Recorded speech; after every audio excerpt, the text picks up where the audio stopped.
আসসালামু আলাইকুম সবাইরা, কেমন আছেন? আমি লিওনা রহমান চলে আইছি। কোন জায়গায় আইছি জানেন? জাগো এফএম আইছি। আমারে পুরান ঢাকা থাকবার দেয় নাই, লয়া পড়ছে এখানে। আর কইতাছে যে একটা ভাইরাল শো আছে, ভাইরাল শোর মধ্যে ভাইরাল কথা কোনের লেগা আইছেন তো বিরিয়ানি তো নিয়ে আহেন নাই। আমি তো বুঝবার পারি নাই যে আপনি বিরিয়ানি খান। আপনারা তো দেখা মনে হয় না যে আপনি বিরিয়ানি পছন্দ করেন। এর লেগে লয় দেখতে এমন হুকনা হুকনা দেখা যায়, কিন্তু আসলে যে বহুত বড় আপনাদের লগে করে লয় গিয়া বিরিয়ানি খাও।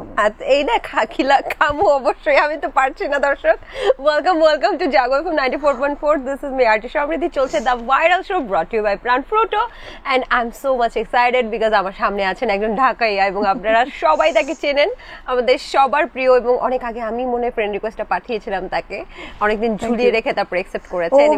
এটা এভাবে বলেন না।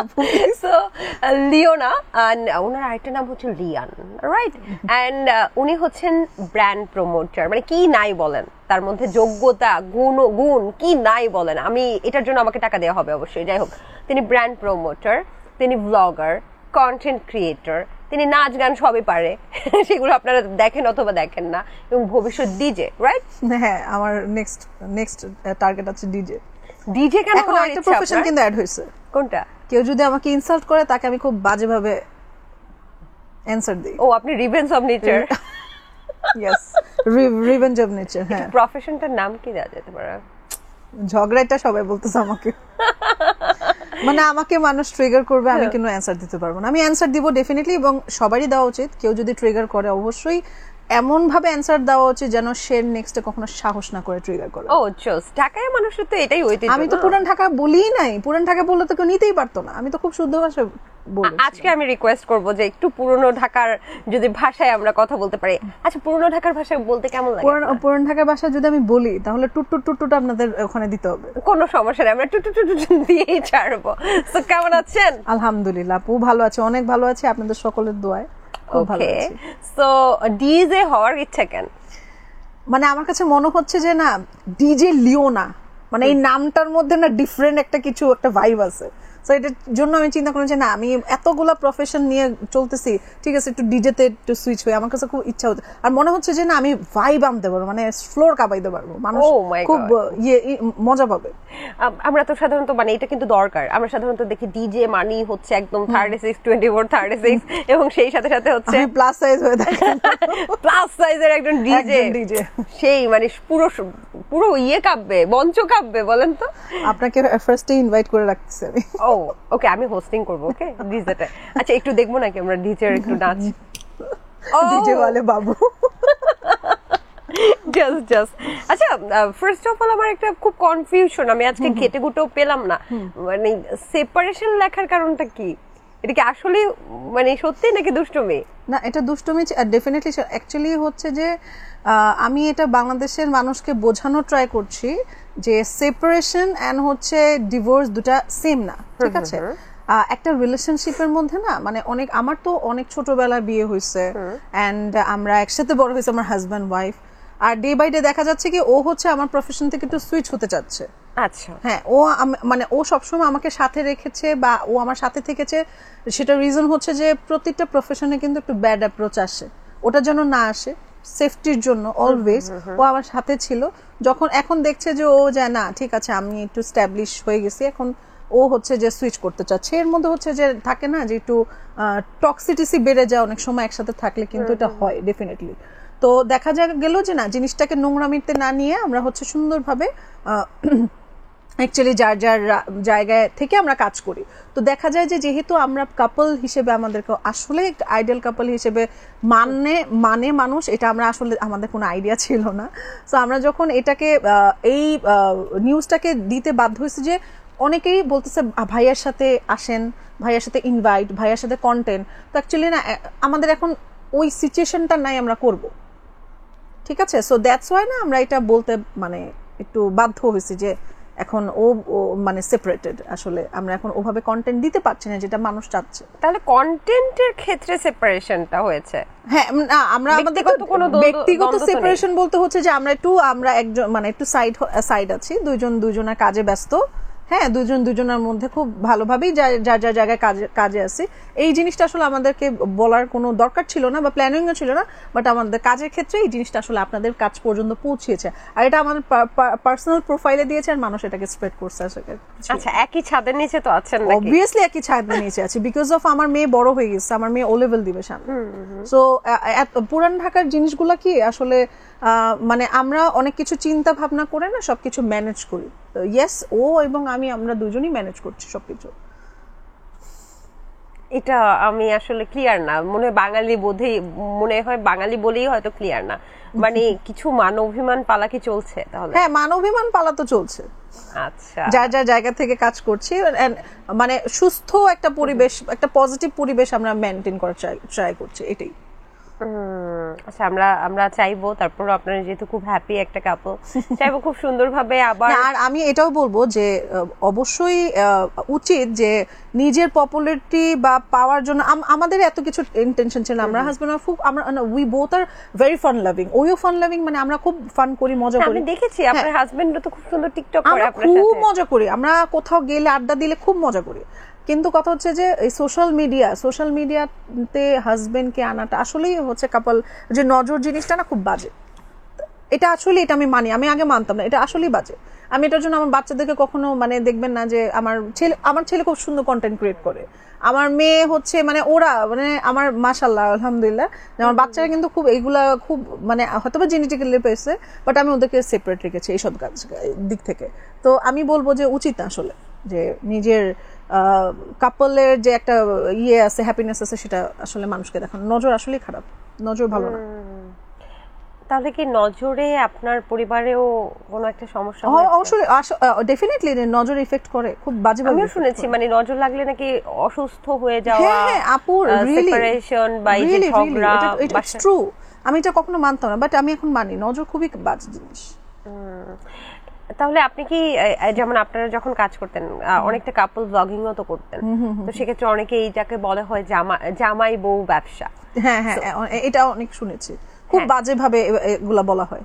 আচ্ছা, এইটাকে আপনি কিভাবে বিশ্লেষণ করবেন এই কথাটাকে? আসলে দেখেন, কারা বলছে যে জামাই বউ ব্যবসা, যারা করতে পারছে না, এই প্ল্যাটফর্মে থাকতে পারছে না, মানুষ কিন্তু চামড়ার মুখ দিয়ে বলে ফেলছে। কেন বলে ফেলছে? বিকজ অফ সে ওই জায়গাটাতে নাই। এটা হচ্ছে সবচাইতে বড় কথা। আচ্ছা, উদ্যোক্তারা নাকি ব্র্যান্ড প্রমোটারদের হাতে জিম্মি হয়ে থাকে, আপনারা নাকি অনেক টাকা চার্জ করেন, মাঝে মাঝে ইচ্ছে হলো লাইভ করলেন, না হলে করলেন না, এই ধরনের অনেক অভিযোগ আমরা শুনেছি। এই ব্যাপারটা আপনি কিভাবে বিশ্লেষণ করবেন? আপু আসলে আমার ক্ষেত্রে এটা কখনোই হয় না। আমি কখনোই আমার ইন্টায়ার ক্যারিয়ারের মধ্যে এত টাকার চার্জ করি নাই, এত টাকার চার্জ আমি করি নাই কখনো। আর যারা করেছে তারা তো আর্ন করে গিয়েছে, ইনকাম করে গিয়েছে, বাট আমি মনে হয় আপু আমি বলবো যে আমি এত টাকা ইনকাম করতে পারি নাই এই এত টাকা চার্জ করে। কারণ আমার না একটা ভিতরে না, আমি খুব ইমোশনাল একটা টাইপের, বলতেও পারে একটা ইমোশনাল ফুল। আমার কাজের তুলনায় আমি রেমুনারেশন খুবই কম নেই যেটা মানুষ অ্যাফোর্ড করতে পারবে। আমি স্টার্ট ফ্রম দ্য বিগিনিং আমি এটা মেনটেন করে আসছি। দ্যাটস ওয়াই হয়তো বা মানুষ আমাকে ভালোবাসে, এটার জন্য ভালোবাসে। আর আমার কথা হচ্ছে যে যেহেতু মানে আমি তো আসলে আলহামদুলিল্লাহ আমার যেখান থেকে আমি আমার যেখানে জন্ম সেখানেও আছে, যেখানে বিয়ে হয়েছে সেটাও আছে, আমাকে চালানোর মতো মানুষ আছে।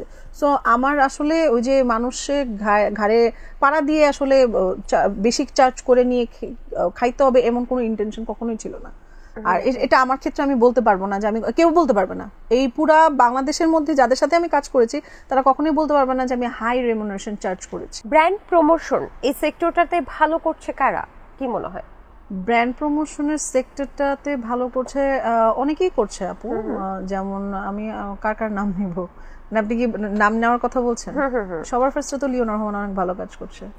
সবার প্রথমে আপনি নিজেকে রাখবেন? অবশ্যই সবার ফার্স্ট আমি নিজেকে রাখি, কারণ আমি হচ্ছে মানে খুবই এই জিনিসটাকে খুব সুন্দরভাবে কাজ করছি এই প্রমোশনের দিক থেকে, এবং আমি যথেষ্ট পরিমাণে চেষ্টা করি যে একটা পেজ ওনার যেন যে জন্য আমাকে রেমুনারেশনটা দিচ্ছে তার যেন সেল হোক। আমার শুধু মাথায় সেটা থাকে না যে আমি রেমুনারেশন চার্জ করব, আমি সময় দিচ্ছি, আমার মাথায় এটাও থাকে যে আমি যে লাইভ করছি বা হচ্ছে আমি যে পিকচার দিচ্ছি এটাতে যেন তাদের সেল হয়। সো দ্যাটস ওয়াই সবার ফার্স্টে তো আমি আমার নিজের নামই নিব, আমি চাচ্ছি না কারোর নাম নিতে। অবশ্যই সেকেন্ড কাকে রাখবেন আপনি? সেকেন্ড অবন্তী আপু অবন্তীকে আমার খুব ভালো লাগে, মানে ওনা খুব নিউট্রাল একটা মেয়ে, খুব সুইট একটা মেয়ে। অবন্তী আমি মানে অলওয়েজ ওকে ভালো লাগে আমার। নাক্সিয়ামের ওয়াইফ, হ্যাঁ, বাহ চমৎকার। থার্ড কাকে রাখবেন? থার্ড চিন্তা করতে হবে, থার্ড কাকে রাখবো। রিদি আপু আছে, তারপর বারিশা হক আছে। হ্যাঁ হ্যাঁ, রিদি, বর্ষা চৌধুরী আছে। সরি রিদি ছাড়া আমি আসলে রিদি ছাড়া কারণ নাম আমার কানে ঢুকতেছে না, সরি। তাহলে আপনার কানে হয়তো সমস্যা আছে নাকি? হ্যাঁ, আমার শর্ট টাইম মেমরি লসের প্রবলেম আছে। রিদি অনেক ভালো কাজ করছে।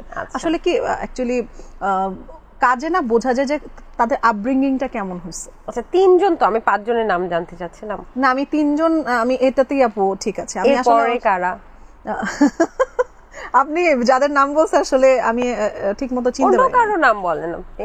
অন্য কারোর নাম বলবো? আপনি চাইলে বর্ষা চৌধুরীর নাম বলতে পারেন।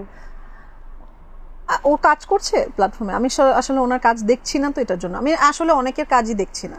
আচ্ছা আচ্ছা, তো এটার জন্য মানে যাদেরটা আসে ফিডে। সো এই 3 জন আপনার মতে ভালো করছে, ভালো কাজ করছে। হ্যাঁ, বাহ চমৎকার। আচ্ছা, আপনাকে ইনবক্সে নাকি ছেলেরা ডিস্টার্ব করে?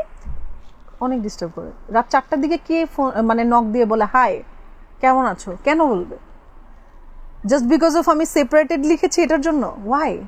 ভাবছে আপনার মন টন খারাপ, একটু মন খারাপ। হ্যাঁ, এটাই মানে মাঝে মাঝে ইচ্ছা হয় যে হ্যাঁ আমি রিপ্লাই আমি স্ক্রিনশট দিয়ে পোস্ট করে দেই। আচ্ছা, হ্যাঁ, মাঝে মাঝে কি ইচ্ছে হয়?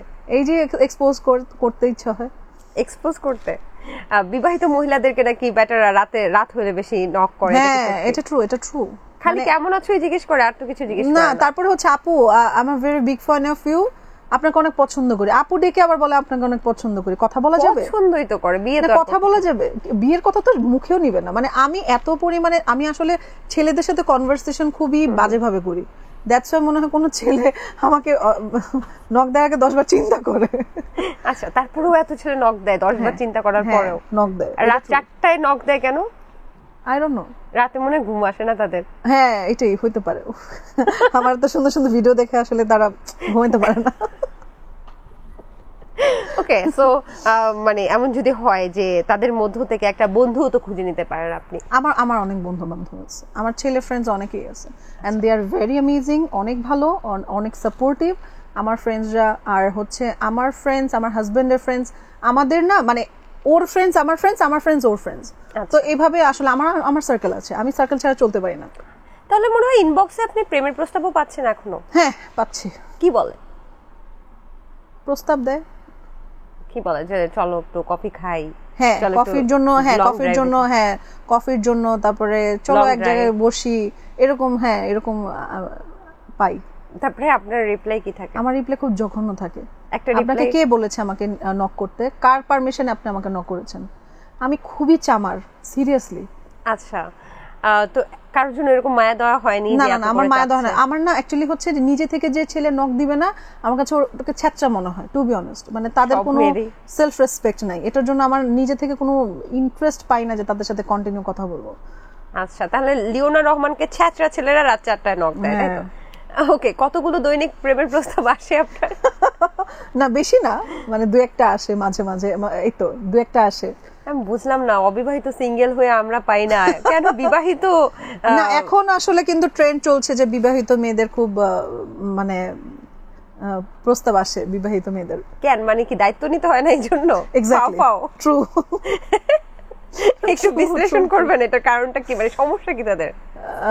সমস্যা আসলে আমার কাছে মনে হয় যে আনম্যারিড মেয়েদের থেকে ম্যারিড মেয়েরা এখন খুব স্ট্যাবলিশ আমার কাছে মনে হচ্ছে। দ্যাটস ওয়াই মানে ছেলেরা তো আসলে দেখা যায় যে একটা আনম্যারিড মেয়ে থাকবে, ডেটে নিয়ে যাবে, ওর পিছনে টাকা খরচ করতে হবে, রাইট? একটা ম্যারিড মেয়ে কিন্তু এত কিছু চায় না, বাইরেই বের হইতে পারে না। তাহলে বিবাহিত মেয়েদেরকে নক দেওয়ার এটার একটাই কারণ যে আপনি তাকে খাওয়াবেন এই জন্য? হ্যাঁ, হতে পারে, ট্রু।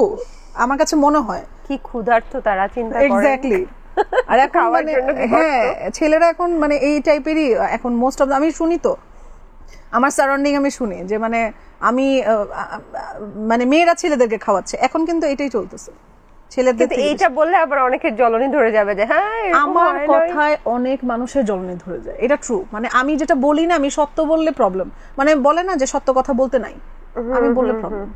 আমার কাছে আরেকটা জিনিস মনে হয়, এই বিষয়টা আমি আরো মানুষের কাছ থেকে শুনেছি যে বিয়ের পরেই বেশি নক পেয়েছে, সিঙ্গেল থাকা অবস্থায় নক পাইনি। এটার কারণটা আমার কাছে মনে হয় রেসপন্সিবিলিটি কেউ নিতে চায় না তো আব্বু। এক্স্যাক্টলি, ছেলেরা রেসপন্সিবিলিটি নিতে চায় না, মনে করে যে একটা অবিবাহিত মেয়ের সাথে প্রেম করছি। এখন আপনি যদি এস্টাবলিশ হন তাহলে আপনার মানে আপনার অ্যাপ্রোচের শেষ থাকবে না।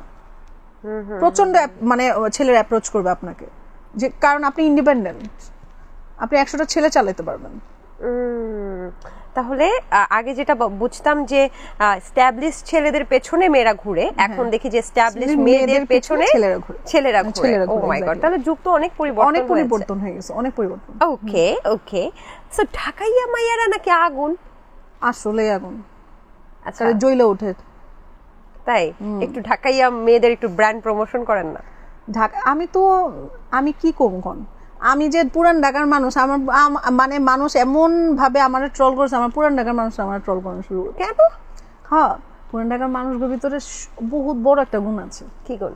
আপনি যখন উন্নতি করবেন, আপনি যখন সাকসেস হয়ে যাবেন, ওরা ট্যাং ধরে টাইনা নিচে নামাইব। এটা তো পুরো বাংলাদেশের মানুষের মধ্যে, এটা পুরান ঢাকার মানুষের মধ্যে একটু স্পেশাল আছে। আচ্ছা, হ্যাঁ, ওকে। সো আগুন কেন ঢাকাইয়া মেয়েদের পেছনে যদি আমি লাগি, তাহলে কি প্রবলেম হইতে পারে আমার?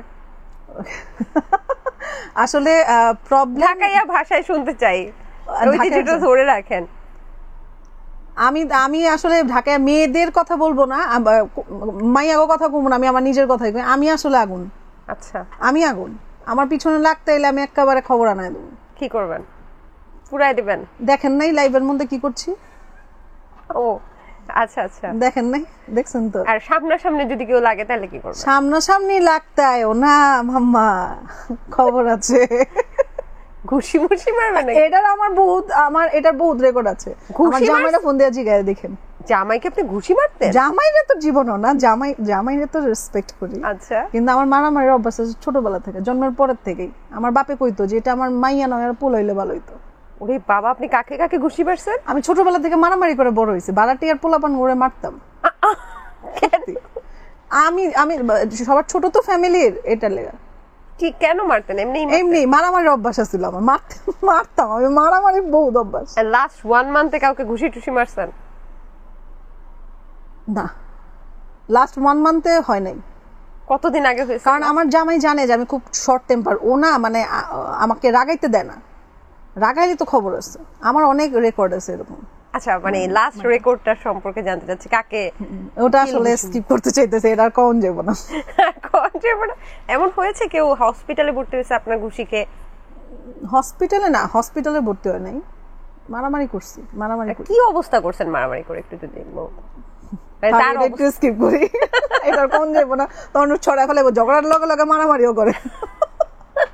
আচ্ছা, বাহ, চমৎকার।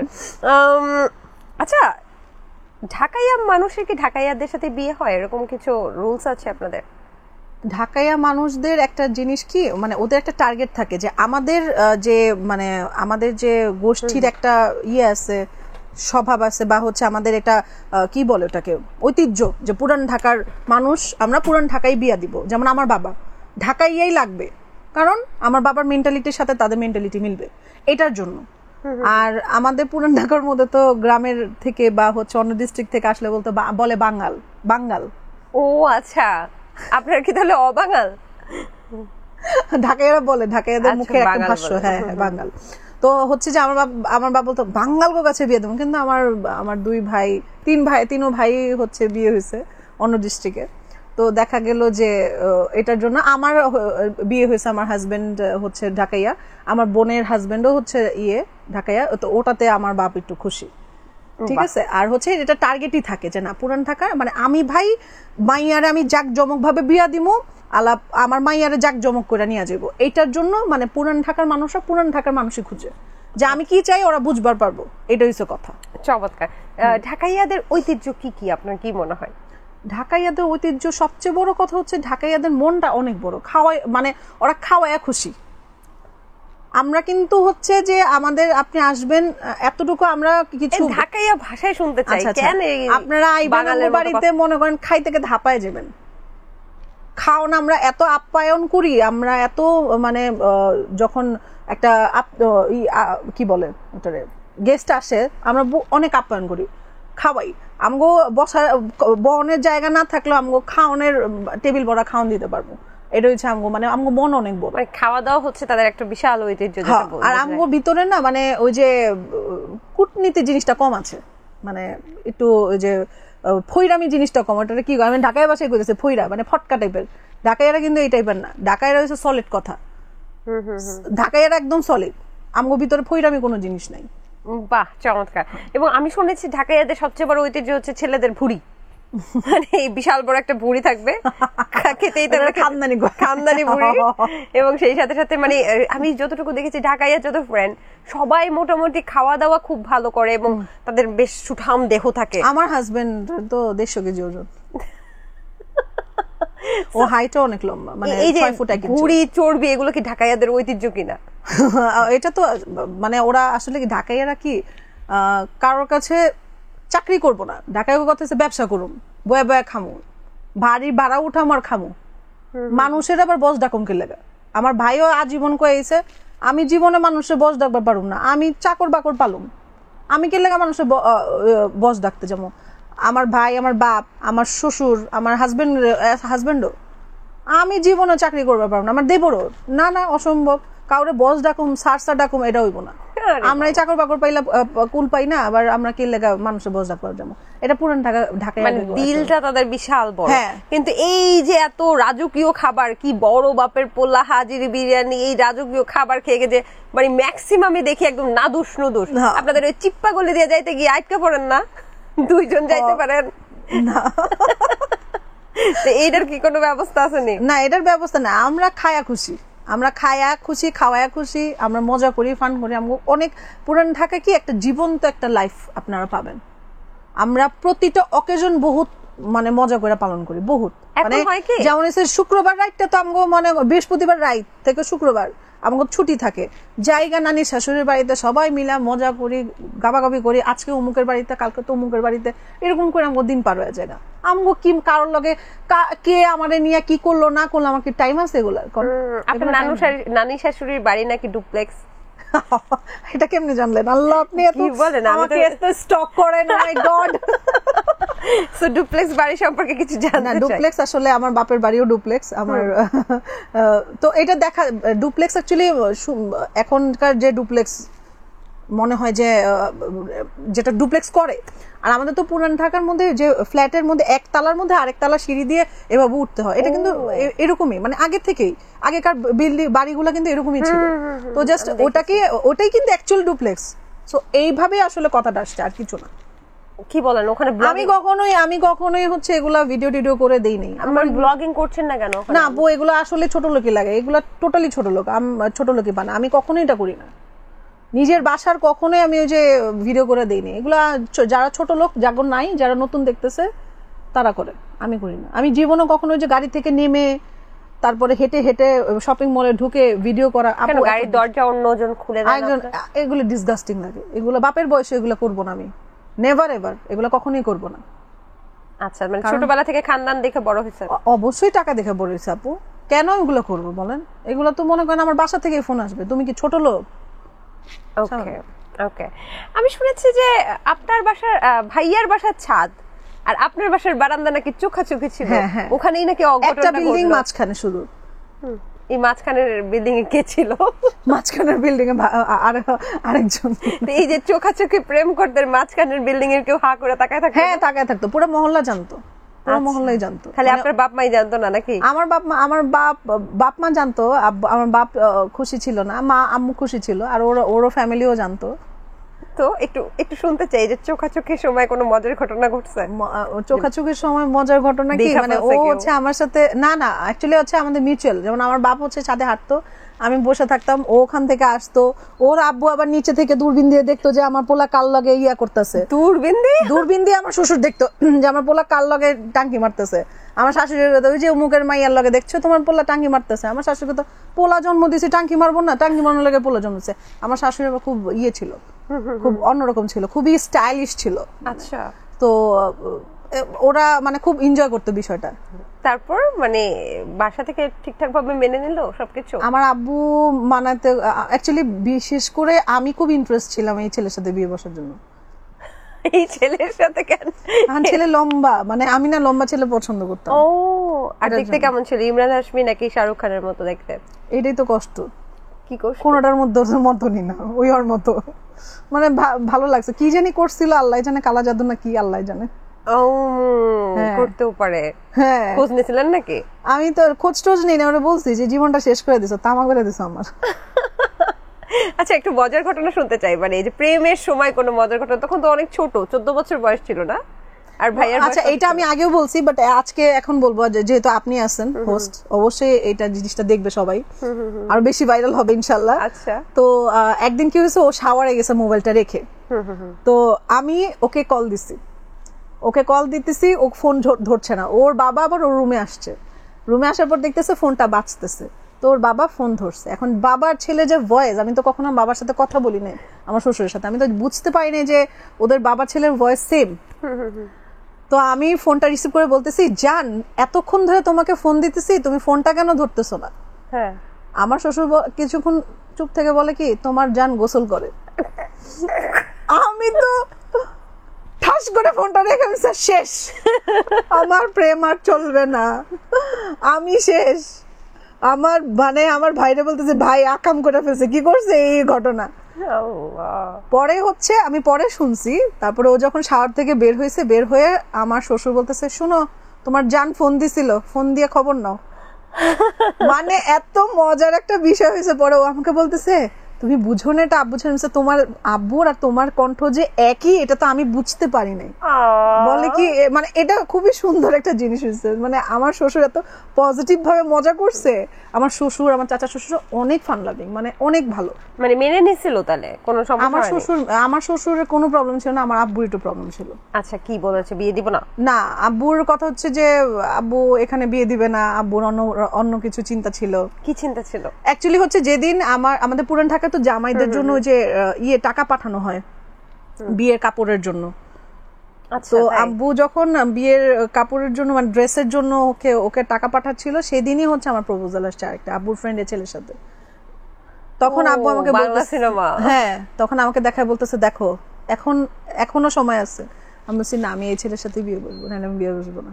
কেন, কি এমন, মানে কালা জাদু ছাড়া এমনিতে কেন কি জানি হয়েছিল আপু, আমি সিরিয়াস, আমি নিজেও বলতে পারি না। আসলে ওই যে উপরওয়ালা যেখানে জুড়ি লিখে রেখেছে সেখানে তো হবে। এখন তো সুখেই আছেন নাকি? আলহামদুলিল্লাহ ভালো আছি।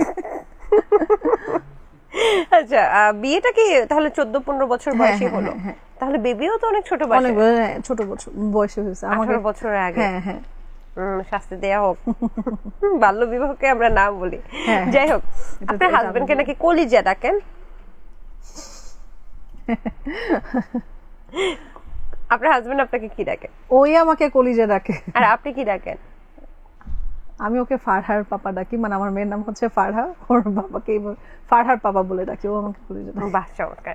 এই যে সোশ্যাল মিডিয়াতে কাজ করছেন, আমার মনে হয় যে খুব সহজ ছিল না প্রথমে আসাটা, খুবই টাফ। মানে এখন অনেকেই আমরা আছি, আমাদের নতুন মানে যারা এই প্ল্যাটফর্মে কাজ করে তাদেরকে হেল্প করার জন্য, বাট আমাদের সময় ছিল না, কেউ কাউকে হেল্প করতো না। প্রথম যখন ক্যামেরার সামনে আসলেন বা নিজে ব্র্যান্ড প্রমোটার হিসেবে কি আসছেন? আমি একটু বলি, আমি যখন প্রথম আমি ইউটিউবার হিসেবে আসছি। আচ্ছা, দেন হচ্ছে আমি ইউটিউবিং থেকে, সালমান মুহতাদির থেকে হচ্ছে ইন্সপায়ার হয়ে আমি ইউটিউবিং থেকে তারপর হচ্ছে আমি আসছি হচ্ছে ব্র্যান্ড প্রমোশনে, যেখানে আমি দেখলাম যে না, আমার জিনিসগুলো মানুষ পছন্দ করে। আর আমার কখনোই না ক্যামেরার সামনে কষ্ট হয় না, জাস্ট বিকজ অফ হচ্ছে আমার বাবা শাবানাদের যে আগের ব্যাচের যে অ্যাক্টর অ্যাক্ট্রেস ছিল তাদের সাথে সে অ্যাক্টিং করতো। আমার বাবার ফার্স্ট প্রফেশন হচ্ছে অ্যাক্টিং। এখন ইউটিউবে আমার বাবার মুভি আছে। হ্যাঁ, সিনেমা। হ্যাঁ, ওকে, হ্যাঁ, উনি হচ্ছে সিনেমা করেছে, মানে আমি ইউটিউবে আছে আমাদের সিনেমা করেছে অনেক আগে, মানে আবার বাবা তো মুক্তিযোদ্ধা ছিলেন। আচ্ছা, হ্যাঁ, ওনাদের আগের ব্যাচের। তো ওই জায়গা থেকে না ভিতরে আমার মানে আমি জেনেটিক্যালি পেয়েছি যে আমি ক্যামেরা শাই না, আমি কখনোই ছিলাম না ক্যামেরা শাই। আর যেহেতু মুভি করেছে আমার বাবা, তো সে আবার হজ করার পরে হচ্ছে এগুলো ছেড়ে দিয়েছে। আর তখনই হচ্ছে আমাদেরকে বলা হয়েছিল যে না, তোমরা অ্যাক্টিং এর ভিতরে, মানে আমার বাবা চায় না যে আমরা অ্যাক্টিং করি, মানে বিশেষ করে মেয়েরা। তো আমার বাবার খুব মান্যতের, কয় বোন? আমরা 2 বোন। আচ্ছা, দুটোটাই হচ্ছে আমার বাবার মান্যতের। তো বলছে না এটার মধ্যে কখনোই যাবে না। তো এটার জন্য জাস্ট দেখা যায় যে আমি কখনোই ক্যামেরা শায় ছিলাম না। আমি জানি যে আমি অ্যাক্টিং করলে অনেক ভালো অ্যাক্ট্রেস হইতে পারতাম, বাট আমি এটা পসিবল না, যেহেতু বাবার ইচ্ছা নাই। তাহলে প্রথম ক্যামেরা যখন মানে সামনে আসলেন তখন কি ব্যাড কমেন্টের শিকার হয়েছিলেন? হ্যাঁ, আমি অনেক বুলিং এর শিকার হয়েছি, আমার বডি শেমিং হয়েছে, এখন তো আরো বেশি হই। কি ধরনের বাজে মন্তব্য করা হয় আপনাকে? ফার্স্টে যখন আমার হাজবেন্ড আমার সাথে থাকতো তখন বলতো যে আমার জামাই বেকার, কাজ করে না, বউর সাথে সাথে থাকে, ভ্যানিটি ব্যাগ হয়ে থাকে। তারপরে এখন হচ্ছে যে আমাকে নিয়ে বলা হয় যে আমি কি বলে যে বডি শেমিং করা হয় আমাকে নিয়ে। তারপরে বলে যে কি বলে পুরান ঢাকার মেয়ে হয়ে, বউ হয়ে আমি রাফ অ্যান্ড টাফ চলাফেরা করি। তো এগুলো আসলে কি জানেন, অ্যাগ্রেশন থেকে আসে। মানুষ যখন যেটা না পায় এটা বোঝা যায়। আপনি তখন একটা মানুষকে নিয়ে বাজে মন্তব্য করবেন যে জিনিসটা আপনার নাই। তা আমি কিন্তু এটা মেনটেন করি, এটা আমি জানি, এটা বুঝি। মানুষের হিংসাটা তখনই আসে যখন আমার কাছে এই জিনিসটা নাই, ওর কাছে আছে, আচ্ছা এটা নিয়ে একটা কটু কথা বলি ছোট করানোর জন্য। না, এই বিষয়টা না আমরা বুঝি। যেমন আমি যখন ক্যামেরার সামনে দাঁড়াই, আমাকে সাধারণত একটু যখন আপনাকে অনেক বুলি করা হয়েছে, হ্যাঁ, মানে আমার দাঁত, আমারও বডি শেমিং, যে ফু দিলে দূরে যাবি, এরকম। এই যে বাঙালিদের সবকিছুতেই প্রবলেম। আপনার এই ফিগারেও প্রবলেম, আমার এই ফিগারেও প্রবলেম। আমার এত সুন্দর একটা ফেস, আমার নিজেরে আমি আয়নাতে দেখতে কত সুন্দর লাগে, আমাকে নিয়ে বুলি করে বলেন। মাশাআল্লাহ। না এই কনফিডেন্টটা থাকা দরকার ভাই। আপনি অনেক সুন্দর, অনেক সুইট। আমি বললাম না, আমি ঢুকেই আপনাকে বলছি আপনাকে দেখে আমার ভয় লাগছে, বাট আপনার সাথে কথা বলাতে আমি বুঝতে পারছি। এরকম কিন্তু আমাকে দেখেও না মানুষ মনে করে যে আমি খুব অ্যারোগেন্ট, বাট আমার সাথে কথা বলে বুঝবেন যে আমি খুব ফান লাভিং। আপনি আমার সাথে আড্ডায় বসলে আমাকে ছাড়তে যাবেন না, সিরিয়াসলি। আর আমাকে হাগ করলে তো আরো ছাড়তে যাবেন না, এত ভালো লাগে। So sweet. যদি পারি অবশ্যই হাগ করব, অবশ্যই, ইনশাআল্লাহ। ওকে, আপনার অপছন্দের ব্র্যান্ড প্রমোটার 3 জন নাম বা 2 জন নাম, এবং তাদেরকে অপছন্দের কারণটা। প্রথম যাকে অপছন্দ করেন নাম জানতে চাই না। এটা কি বলতেই হবে? নাম জানতে চাই না, কারণটা কি? কারণটা হচ্ছে যে ওই যে পোক করে তারপরে হচ্ছে ভিকটিম সাজা, এটা রিজন একজন আছে বাংলাদেশের মধ্যে। এটা মানে নার্সিসিস্টের আচরণ। হ্যাঁ, নার্সিসিস্টের আচরণ, ভিকটিম সাজা, মানে হ্যাঁ এক্স্যাক্টলি। মানে পোক করবে যখন ভিউটা কমে যাবে, ভিউ কমে গেলে পোক করে হচ্ছে নিজের ভিউটা বাড়ায়, নিজেও গালি খায়, মানুষকেও গালি খাওয়ায়।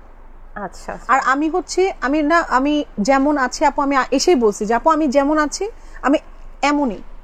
আমার ভিতরে আসলে মেকি জিনিস, বানোয়ার জিনিস নাই। আমি যেগুলো বলছি না এগুলো আসলেই আমার সাথে ঘটে আসছে। আমি পুরাটাই হচ্ছে রিয়েল। আচ্ছা, আর অপছন্দের দ্বিতীয় কারণ কোনটা? আর অপছন্দের দ্বিতীয় কারণ হচ্ছে কি যে ওই যে আমি অমুককে পছন্দ করি না, আবার ওই যাকে পছন্দ করি না কয়েকদিন পরে আবার তার সাথে গিয়ে দাঁড়ানোটা, আমি ওই টাইপের মানুষ না, আমি ওই টাইপের ব্র্যান্ড প্রমোটারই না। আমি যাকে পছন্দ করি না, এই ডায়লগটা আমার অনেক বেশি ভাইরাল হয়েছে, যে আমি যাকে পছন্দ করি না তাকে সামনেও পছন্দ করি না, তাকে পিছনেও পছন্দ করি না, তাকে ডানেও পছন্দ করি না, তাকে বামেও পছন্দ করি না, সে আমার জন্য এক্সিস্ট করে না। আচ্ছা, একটু রিসেন্ট টপিক নিয়ে বলি। জি জি প্লিজ। যেমন দেব শুভশ্রী তো আবার একসাথে হয়ে প্রমোশন করছে, কেমন লাগছে? খুব ভালো লাগছে। এটা আসলে এটাও একটা লেসন আমাদের জন্য, শিক্ষণীয় ব্যাপার, যে মানে কাজ প্রফেশনের জায়গাটা তারা কিন্তু খুব প্রফেশনালি হ্যান্ডেল করছে। এই জিনিসটা খুবই ভালো লেগেছে। ওদের পাশে যা হোক, এটা ওদের কিন্তু কোনো মাথা ব্যথা নেই, মাথা ব্যথা হচ্ছে ফ্যান ফলোয়ার্সদের। একদমই। কে বেশি পপুলার, আপনি নাকি বারিশা?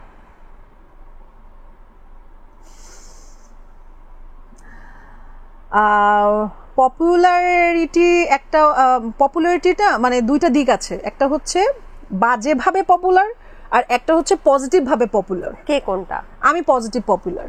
আর বাজে ভাবে পপুলার? যার নাম নিয়েছেন, আমি আসলে নাম নিতেও চাই না, তো ডিসগাস্টিং লাগে টু বি অনেস্ট। আচ্ছা। না, আমি once upon a time I like her. হ্যাঁ, আমি তো যতটুকু জানি আপনারা দুজন খুব ভালো বন্ধু ছিলেন। না, বন্ধু কখনোই ছিলাম না। আপনি আপনার হাজবেন্ডকে নিয়ে ঘন্টার পর ঘন্টা দাঁড়িয়েছিলেন, তার সাথে একটা সেলফি তোলার জন্য। ঘন্টার পর ঘন্টা দাঁড়িয়েছিলাম, এটা তো মানুষ বলেই, বুঝেন নাই? কথা হচ্ছে কি, আপনার মুখেই আমরা শুনেছি, ওটা পরে ভাইরাল হয়েছে, আমরা দেখেছি। না, ঘন্টার পর ঘন্টা না, বারিশা আপুর সাথে এবং ওর হাজবেন্ডের সাথে একটা ছবি তোলার জন্য আমি আমার হাজবেন্ড ঘন্টার পর ঘন্টা দাঁড়িয়েছিলাম। ঘন্টার পর ঘন্টা এই ওয়ার্ডটা ইউজ করিনি, আমি বলেছি যে তখন হচ্ছে যে ও প্রমোশন করে আমিও প্রমোশন করি, কিন্তু ভিতরের মাঝের মধ্যে খুব সুন্দর একটা জিনিস মেকিং করা ছিল যে ওকে আমাকে মানে আমরা ওয়েলকাম করব তাদেরকে ফ্লাওয়ার দিয়ে, তারা আসবে, ও মাই গড, এগুলো তো নেওয়ার মতো না। আপনি আমাকে আজকে ইনভাইট করেছেন, এখন যদি এসে দেখতাম যে আপনি আমাকে ছোট করার জন্য ইনভাইট করেছেন, আপনার জন্য তো আমার কখনোই সম্মানটা থাকবে না। এর আগে আপনাকে আমি ভালোবাসি, আমি আপনাকে পছন্দ করি, আপুকে সুইট লাগে, ভালো লাগে, বাট আমি যখন আমার সাথে ঘটা এক্সপিরিয়েন্স দেবো তারপরে কি আমি আপনাকে ভালোবাসতে পারবো? তারপরে কি আপনাকে নিয়ে আমি ভালো কথা বলতে পারবো? নেভার। এর আগে আমি ওকে পছন্দ করছি, ওর বেবি আমার কাছে খুব ভালো লাগছে, বেবি হয়েছে, বেবি বাম্প নিয়ে এসে র্যাম শো করছে, এটা ইন্সপায়ারিং। তারপরে যে ভিতরে ভিতরে এরে খোঁচা মারে, ওরে খোঁচা মারে, আমার সাথে ঘটনা নিয়ে আমি বলতেছি। আমি বললাম না যে আমি কখনো স্টেটমেন্ট চেঞ্জ করি না, আমি লিওনা কখনো স্টেটমেন্ট চেঞ্জ করি না, আমার স্টেটমেন্ট একটাই থাকে। আচ্ছা, আমি চাইলে ওই লাইভ ডিলিট করে ফেলতে পারতাম, লাইভ আছে, আমি কেন, আমি যা আছি তাই, দ্যাটস ইট। জনগণ যদি আপনার আর বারিশার মধ্যে যুদ্ধ দেখতে চায় শাহবাগে, কে জিতবে কি মনে হয়? কে জিতবে মানে ওই যে WWW, ওই যে ঘুষাঘুষি হয় না, ও আমার সাথে পারবে না, সিরিয়াসলি। ওকে, বারিশা হকের যে লাইফটা আমরা দেখেছি সেখানে আপনাকে ভদ্র ভাষায় বলেছে যে ভদ্র ভাষায় আপনাকে জুতার বাড়ি দিবে, এমন কথা বলা হয়েছে, মানে আপনাকে ইঙ্গিত করা হয়েছে বলে জনগণ বা নেটিজেনরা ভাবছে।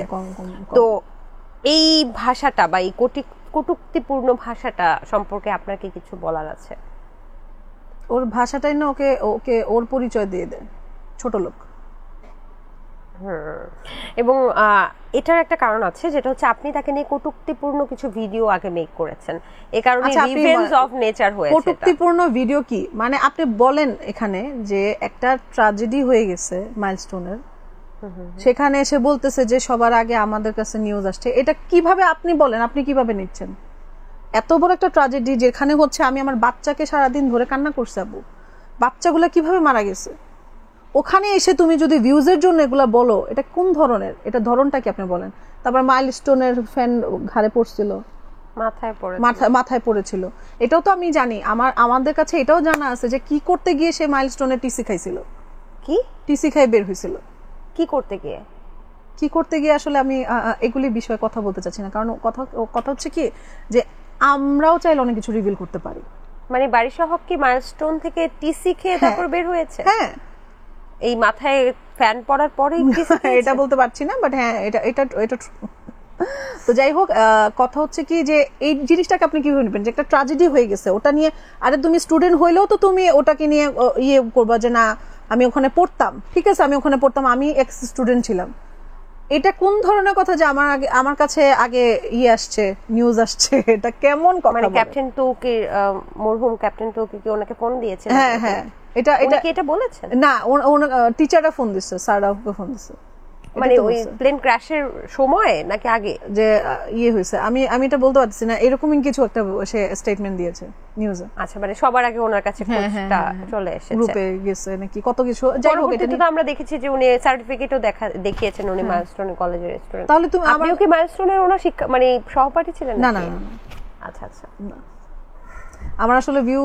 ব্যবসার দরকার নাই, তো এটার জন্য আমি এগুলা, এটা না, যেটা না তো সেটা না। আচ্ছা, রিভেঞ্জ অফ নেচার আমরা ছোটবেলায় ভাব সম্প্রসারণ পড়েছি, সারাংশ পড়েছি। আপনি রিভেঞ্জ অফ নেচারের এটা যদি ভাব সম্প্রসারণ করে বলতেন, রিভেঞ্জ অফ নেচার কাকে বলে? রিভেঞ্জ অফ নেচার তাকেই বলে যে স্টেজের মধ্যে লিওনা রহমানকে ডাকা হয়েছে, একজন দাঁড়ায় ছিল, লিওনা রহমানকে সে সাইডে দাঁড়ায় হচ্ছে অ্যাওয়ার্ড দিবে, কিন্তু লিওনা রহমান আসে নাই, লিওনা রহমান অন টাইমে পৌঁছাইতে পারে নাই, এটাকে বলে রিভেঞ্জ অফ নেচার। আল্লাহর তরফ থেকে আসলে ওই টাইমে লিওনা আসতে পারে নাই, এটাকে বলে রিভেঞ্জ অফ নেচার। এটা হইতে পারে যে বৃষ্টি টিষ্টি পড়তেছিল, মনে সবকিছুতে বাধা, হ্যাঁ রিভেঞ্জ অফ নেচার, এটাকে রিভেঞ্জ অফ নেচার বলে। আচ্ছা আচ্ছা, তাহলে আমরা বুঝলাম যে বৃষ্টি পড়ে যদি কখনো বাধার সম্মুখীন হন বা জ্যামে পড়ে বাধার সম্মুখীন হন তাহলে রিভেঞ্জ অফ নেচার। তাহলে আজকে যে একটু দেরি করলেন, এটাও কি রিভেঞ্জ অফ নেচার? ভালো হয়েছে না? ওকে, আপনার হাজবেন্ডকে নাকি ম্যানেজার বলা হয়েছে, এটা কি আপনি এগ্রি করেন? যে ম্যানেজার নিয়ে চলে, যে ম্যানেজারকে নিজের হাজবেন্ড বানাইছে, সে কিভাবে, আপনি বলেন, একটা চোর কিন্তু আরেকটা মানুষকে মনে করবে ও আচ্ছা ওই আসছে, ও মনে হয় চোর আমার মতো, স্বাভাবিক না? যে একটা ম্যানেজারকে বিয়ে করছে, সে তো আরেক মানুষের হাজবেন্ডকে তো ম্যানেজারকে বিয়ে করেছে, মানে আমি বুঝলাম কেন না। আপনি দেখেন না দিঘির মামা বলছে না আচ্ছা কি বলেছে? হ্যাঁ দিঘির মামা তো বলছে যে ব্যাগ নিয়ে নিয়ে ঘুরতো, এটা তো আমরা জানি যে ম্যানেজারকে দিঘির মামা এটা এক্সপ্লেইন করছে, আসলে তার মুখ থেকে শুনছি মানে বয়ফ্রেন্ড থাকা অবস্থায়। হ্যাঁ আচ্ছা দিঘির মামার বিষয়টা আসলো।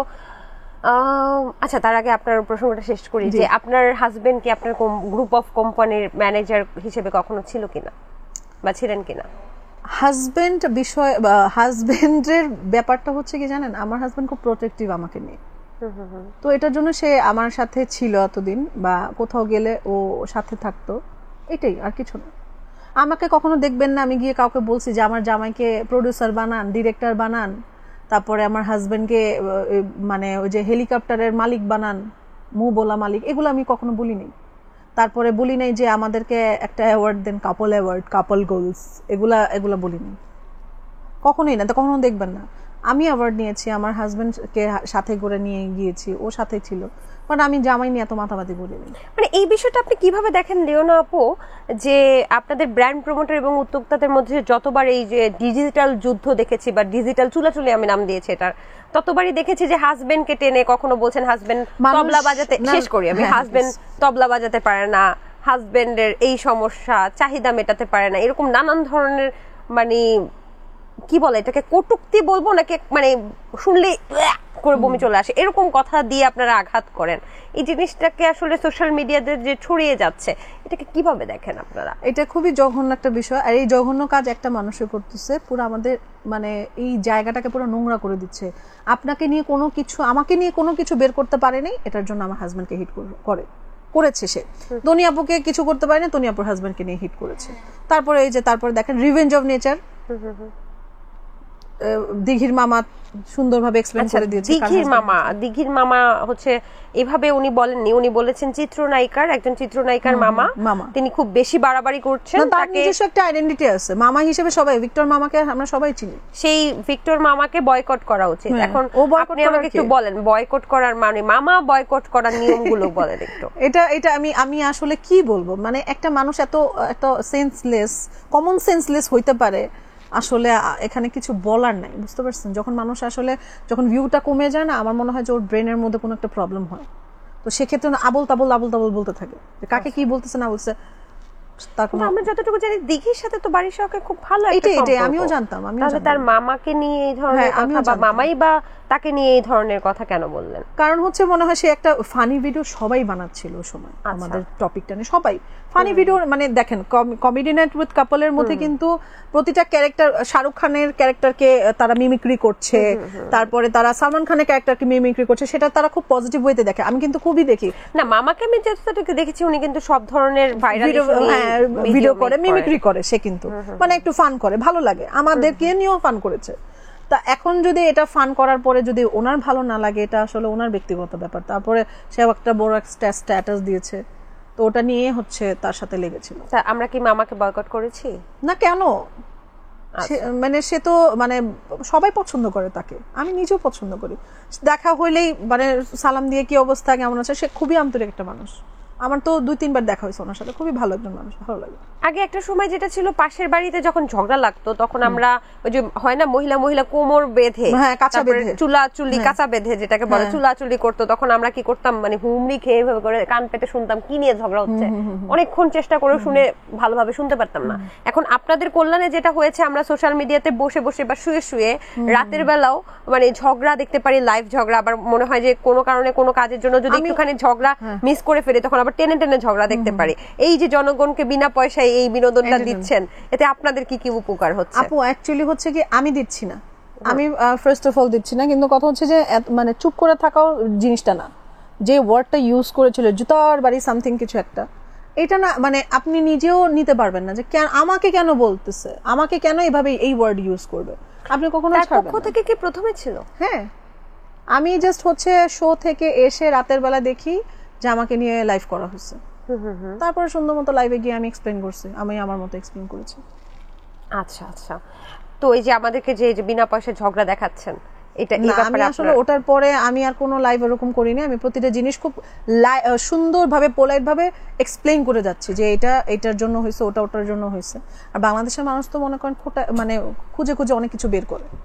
আচ্ছা, তো আমি প্রতিটা জিনিস খুব দেখবেন ওই লাইভের পরে যাহা কিছু আমি বলেছি খুব পোলাইট ভাবে বলেছি। চমৎকার। কিন্তু আপনি বাড়ির সহকের সাথে আসলে আপনারা এরকম কেন করেন, যিনি আপনারা ভালোভাবেই জানেন যে তিনি কিন্তু সবগুলো ঘটনা নিয়েই বা সবগুলো ঘটনার সাথেই সম্পর্কযুক্ত। যেমন প্রথমে আপনি বললেন মাইলস্টোনে তার মাথায় ফ্যান পড়ে গিয়েছিল, তারপরে রিসেন্টলি তো আমরা জানলাম যে মানে উনি তো আসলে অনেক গুণী একজন মানুষ। রিসেন্টলি জানলাম যে দেবের যে কোরিওগ্রাফার সেটা ওনারও কোরিওগ্রাফার ছিলেন, মানে দেব চিত্রনায়ক, মানে ওই যে কলকাতার যে দেব ছিলেন, দেব আছেন, ওনার কোরিওগ্রাফার বাড়ির সহকের কোরিওগ্রাফার ছিলেন। এবং শুধু তাই না, আপনি তো জানেনই না যে বুবলি এবং সাকিব যে আমেরিকায় ছবিগুলো তুলেছেন সেগুলো কিন্তু উনি আগেই জানতেন, মানে এটা তোলা হবে এটা উনি আগেই জানতেন। উনি জাস্ট ওনার সম্পর্ক রক্ষা করার খাতিরে এটা আগে বলেননি, কিন্তু অনেক আগে থেকে এটা জানতেন, আমরা তো জানতাম না। তো এত যার মানে মানুষটা তো আসলে অনেক গুরুত্বপূর্ণ সোশ্যাল মিডিয়ার জন্য, আপনারা কেন তার পেছনে লাগতেছেন? Why you are laughing আমি বুঝতে পারছি না। এটা ছাড়া কোনো অ্যানসার নাই। আপনি জানতেন বুবলি আর সাকিব যে আমেরিকায় গিয়ে ছবি তুলবে, আপনি জানতেন? না, আপনি তো ওই লেভেল পর্যন্ত আসলে আমি এত পপুলার আপনি তো জানতে পারবেন না, সেই যোগ্যতা আপনার আছে? আসলে সেই যোগ্যতা আমার নাই, টু বি অনেস্ট। আপনি কি আপনার কি কখনো এরকম হয়েছে যে দেবের কোরিওগ্রাফার আপনাকে নাচ শেখাচ্ছে বা কিছু করাচ্ছে? সেই যোগ্যতা তো হয়নি, তাহলে why you are laughing? আমার কষ্ট লাগতেছে, কষ্টের ঠেলে আমি হাসতেছি যে আমি ওই লেভেল পর্যন্ত কেন যাইতে পারি। সরি ওকে আপু, আমি সিরিয়াস কন্ট্রোল করতে পারতেছি না আমার হাসি। Okay fine. কখনো দেখেছেন নিজের চোখে দেবের কোরিওগ্রাফারকে? না, আমি কখনোই দেখি নাই আসলে। কখনো মাইলস্টোনের ভিতরে ঢুকেছেন? না, কখনোই না, নেভার এভার। আচ্ছা, কখনো বুবলি আপুর সাথে দেখা হয়েছে আপনার? আমি আসলে ব্যক্তিগতভাবে বুবলিকে একটু পছন্দ করি, আমি উপবিশ্বাস দিকে অনেক বেশি পছন্দ করি, টু বি অনেস্ট। আমি তাকে সামনে থেকে দেখেছি। কিন্তু ছবি তোলার আগে তো আপনাকে বলে যাননি উনি? বলে গেছেন আপনাকে, ফোন দিয়ে বলেছে যে আমি যাব, এটা তো আমেরিকায় যাচ্ছি ছবি তুলতে? না না না, এটা বলে না আসলে। আমি তো ওই লেভেলের, আমার হাজবেন্ড আবার ডিরেক্টরও না, কোনো জায়গার প্রোডিউসারও না, এটার জন্য। তাহলে মানে সিম্পল একজন মানুষ, তো একজন যোগ্যতা সম্পন্ন মানুষকে এই ধরনের কথা মানে কেন আপনারা ওনার পেছনে লাগছেন? অ্যাকচুয়ালি ওনার পিছনে আমাদের লাগার কোনোই টাইম নেই। উনি আসলে দেখা যায় কি, ওনার যখন যে ফেমটা পড়ে যায় না, ভিউটা পড়ে যায়, তখন হচ্ছে উনি এক একজনকে টার্গেট করে যে ওরে এখন এইভাবে খোঁচা মারবো, ওরে ওভাবে খোঁচা মারবো। টার্গেট করলে তো আসলে সাকিব খানকে টার্গেট করতো, আপনাকে কেন টার্গেট করবে? সাকিব খান যে ইউএসএ চলে গেছে বুবলির সাথে, আপনি দেশে আছেন খালি? হ্যাঁ। আচ্ছা, আপনিও তো লাইভে এসে কান্নাকাটি করেছেন, সবাই বলছে মায়া কান্না করছেন। না, কান্নাকাটি আমি ইমোশনাল হয়ে গিয়েছি যে বাংলাদেশের মানুষ এতটা সাপোর্ট করেছে। আমি কান্নাকাটি ওই যে ওর মতো মেয়েকে দেখে আমি ডেফিনেটলি কান্না করব না, আমার চোখের পানি এত সস্তা না। মানে অনেকে বলেছে আপনি নাকি বারিশার ভয়ে কান্নাকাটি করেছেন। মানুষ অনেক কিছু বানাচ্ছে, আর ওই যে ওর কতগুলো কেনা চামচা আছে না, হ্যাঁ কেনা চামচা, কিছু মানুষ আছে যে মানে ও হচ্ছে পালে কি সুলতান সুলেমান দাসী রাখেন, হোয়াট মানে অনেক কিছু, মানে সে অনেক, বললাম না যে অ্যাকচুয়ালি আপনার যখন কাজের অভাব থাকবে না, তখন আপনার হিউজ টাইম থাকবে মানুষকে নিয়ে স্ট্র্যাটেজি মেক করা, বা ওই আপনি তখন মাথায় আসবে অনেক কিছু, যে কাকে কিভাবে খোঁচা মারা যায়, কার সাথে কিভাবে ইয়ে করা যায়, চলা যায়। বুঝতে পেরেছি। কিন্তু টাকা দিয়ে নাকি কমেন্ট করানো যায় যে কেনা চামচা, যেটা বললেন এটার ব্যাপারে একটু বলবেন, এটা কি জিনিসটা? এই যে টাকা দিয়ে কমেন্ট করা, এইটা একটু বলো না, একটু কমেন্ট করো না, যেমন অনেকে এটা করে, এটা বোঝা যায় যত বাজেভাবে নেস্টি কমেন্টস গুলো আসে, এটা কিন্তু নর্মালি ফলোয়ার্সরা কিন্তু করে না। যখনই হচ্ছে ওর টপিকটা আসে, ওখানে গিয়ে ওইটার মধ্যেই কমেন্ট করা শুরু হয়। তো এটা তো বোঝাই যায়, বুঝেন? এটা আমরা জানি, এটা আমাদের কানেও আসে। আপনাকে থ্রেটেড দেয়নি? কাকে? মানে আপনাকে কখনো, আপনি কি কোনো ব্র্যান্ড প্রমোশনের কাজের জন্য বা কোনো কারো কাছ থেকে কি থ্রেটের সম্মুখীন হয়েছেন কিনা ফোনে, বা নোংরা কথা বলেছে কিনা ফোনে? থ্রেট নোংরা কথা অনেকই শুনি। এটা কি রিসেন্টলি করেছে? হ্যাঁ, অনেকেই করে, এগুলো করে, থ্রেট দেয়। কি বলে? এটা হ্যান করে ফেলবে, ত্যান করে ফেলবে, ওটা মানে আসেন প্রশাসনের ভয় দেখায়। আচ্ছা আচ্ছা, আপনি কি অ্যাওয়ার্ড কিনেন নাকি অ্যাওয়ার্ড শোতে টাকার বিনিময়ে যান, কোনটা? আমি অ্যাওয়ার্ড কিনছি। কোন অ্যাওয়ার্ডটা কিনেছেন? মাধুরী দীক্ষিত থেকে অ্যাওয়ার্ড কিনে নিয়ে আসছি। কত টাকা দিয়ে কিনেছেন? আসলে কত টাকা টাকাটা আমি আসলে ইয়ে করতে চাচ্ছি না, ডিসক্লোজ করতে চাচ্ছি না, মানে আমি চাচ্ছি না যে আমি এত টাকা পয়সার মালিক সেটা দেখানো বলার জন্য। কি যোগ্যতা আপনার? দেবের কোরিওগ্রাফারকে হায়ার করতে পারলেন, আপনি মাধুরী দীক্ষিতের কাছ থেকে মাধুরী দীক্ষিত পর্যন্ত চলে গেছে, আলহামদুলিল্লাহ, শুকুর আলহামদুলিল্লাহ। আর এটাকে নিয়ে কতজন মনে করতেছে কি এক্সপোজ করে ফেলছে, কি করছে না করছে, অনেকে চলতেছে এখন কথাবার্তা। তো কথা হচ্ছে যে ভাই আমি তো পেরে গেছি, আমি তো মাধুরীর সাথে গিয়ে দাঁড়া হয়ে গেছি। এটা কি টাকার বিনিময়ে হোক সে মানে হচ্ছে নিজের যোগ্যতায় হোক, আসলে কি ঘটনা কি? আমি তো ফার্স্টেও বলেছি যে দেখেন মাধুরী দীক্ষিত তো আমার মা লাগে না। মাধুরী দীক্ষিত আমাকে ফোন দিয়ে বলবে না যে বেটি আও আকে অ্যাওয়ার্ড লেকে যাও মেরে হাত সে, এটা তো বলবে না, রাইট? তো তাদের একটা টিম আছে, অ্যাওয়ার্ড শো হয়, প্রতিটা অ্যাওয়ার্ড শোর মধ্যে দেখবেন আপনাকেও কল আসবে, আপু আপনাকে একটা অ্যাওয়ার্ড দিতে চাই, তার বিনিময়ে কি ওরা টাকা চায়? তার বিনিময়ে আচ্ছা আমি যে মুম্বাইতে গিয়েছি, একটা হোটেলে থেকেছি, ওটার রেমুনারেশন, ওটার কস্ট আমাকে দিতে হবে না? তারা যে আমাকে রাখবে সেটার জন্য দিতে হবে না? আমার প্লেন ফেয়ার, আমার ভিসার খরচ, এটা তো আমাকে বেয়ার করতে হবে। তারপরে হচ্ছে আপু আমি নিজেও যদি একটা শোতে যাই সেখানে আমি রেমুনারেশন চার্জ করি, তাই না? এটা আপনিও গেস্ট হলে আপনিও চার্জ করবেন। যে ইফ ইউ ডোন্ট মাইন্ড আমি একটু বলি যে আপনি যে এখানে সময় দিচ্ছেন কি বিনা পারিশ্রমিকে? বিনা পারিশ্রমিকে না, ডেফিনেটলি এটা আপনার কাজ, এটা আপনার ওয়ার্ক, আপনি বিনা পারিশ্রমিকে কেউ আসলে শ্রম দেয় না, তাই না? তো ও যে আসবে, ও এত বড় একটা লেজেন্ডারি সুপারস্টার, সে যে আসবে, সে একটা পারিশ্রমিক নিবে না? সেটা কি আপনাদের পক্ষ থেকে নিচ্ছে? অবশ্যই আমাদেরকেই তো দিতে হবে।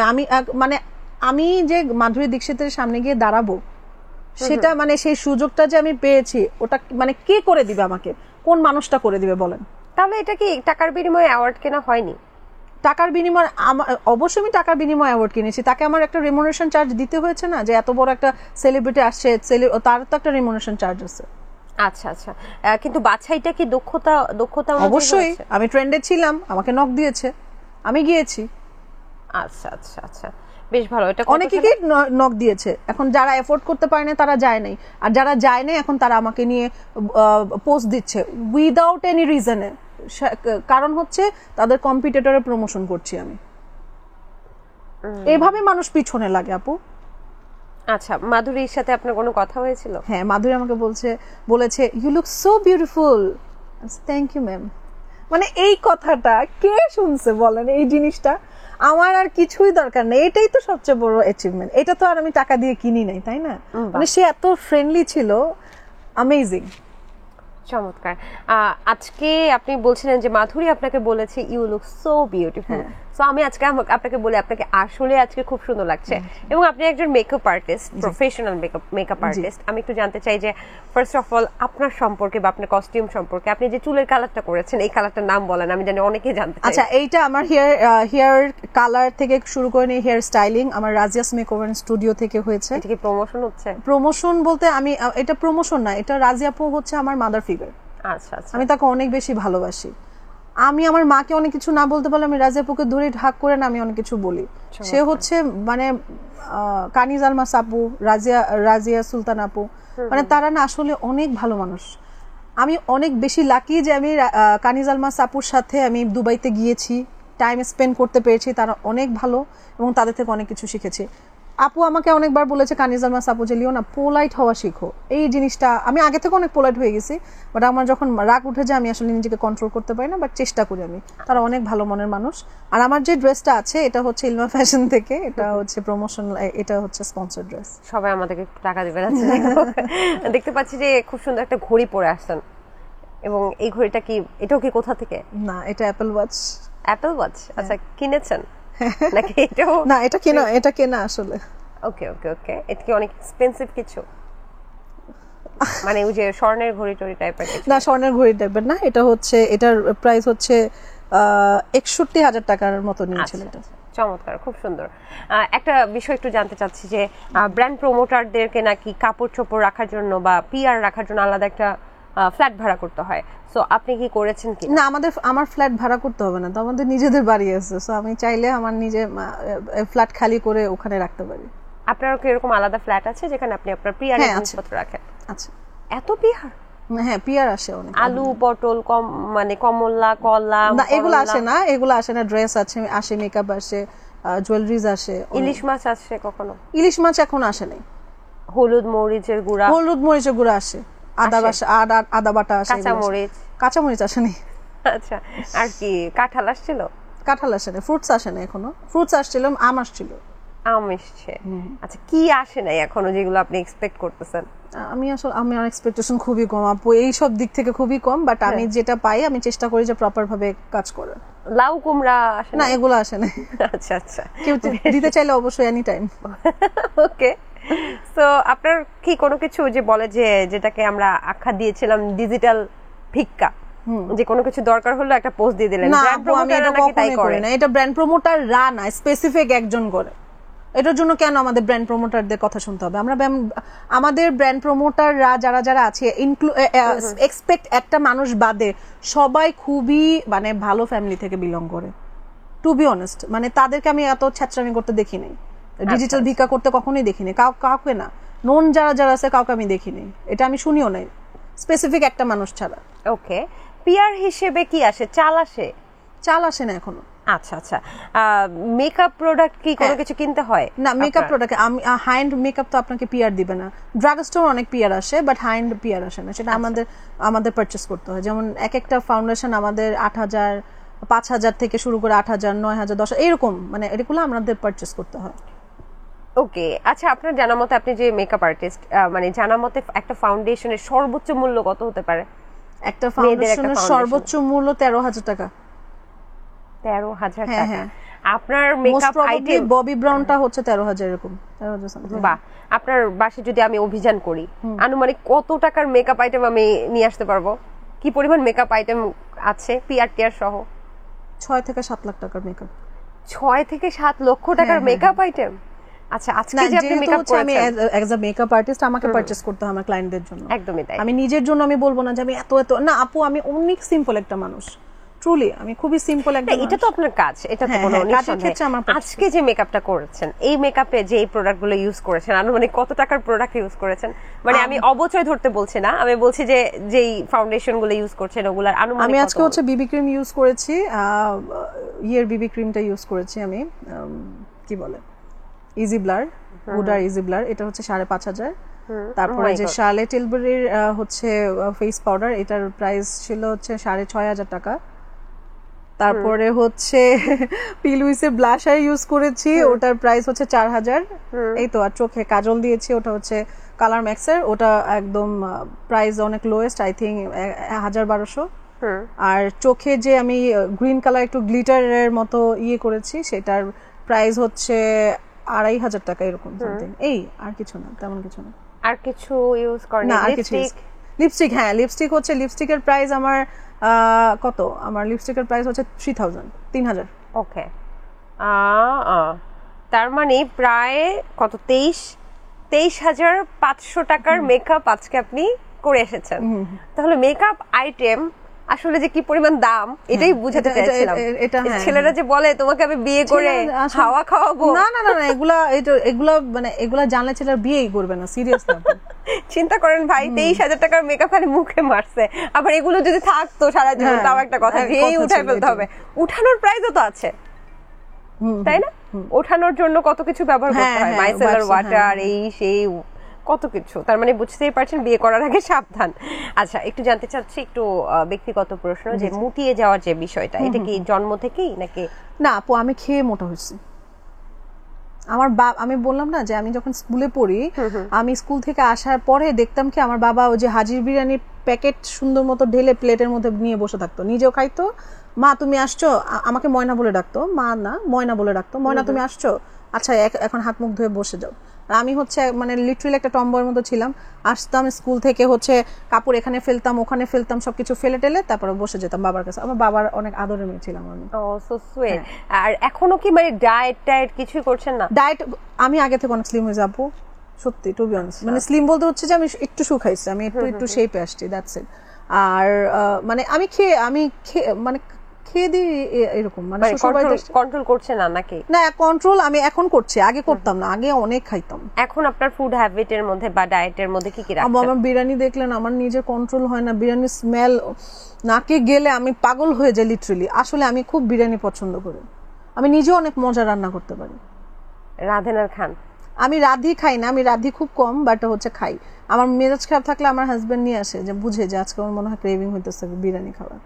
আচ্ছা, আবার দেখি ফুড ব্লগিং মানে রাস্তাঘাটেও দেখি খাওয়া শুরু করেন আপনি। মজা লাগে, আমি মানে স্ট্রিট ফুড আমার খুব মজা লাগে। ওকে, সো মানে ডায়েটের মধ্যে তাহলে কিছুই নেই এখন? ডায়েটের মধ্যে কি আমি জাস্ট একবেলা খাচ্ছি, একটু কম খাচ্ছি, কোয়ান্টিটি কমাই দিচ্ছি, দ্যাটস ইট, আর কিছু না। বিরিয়ানি দেখলে মাথা ঠিক, বিরিয়ানি আসলে মাথা ঠিক থাকে না। আচ্ছা আচ্ছা, অনেকে বলছে মানে ওই যে বলে যে বাজে কমেন্ট, অনেকে বলে যে আপনার বডিটাই হচ্ছে আপনার মূল শক্তি, যেটা দিয়ে আপনি ব্র্যান্ড প্রমোশন করছেন। এটা তাদের উদ্দেশ্যে আপনি কি বলবেন?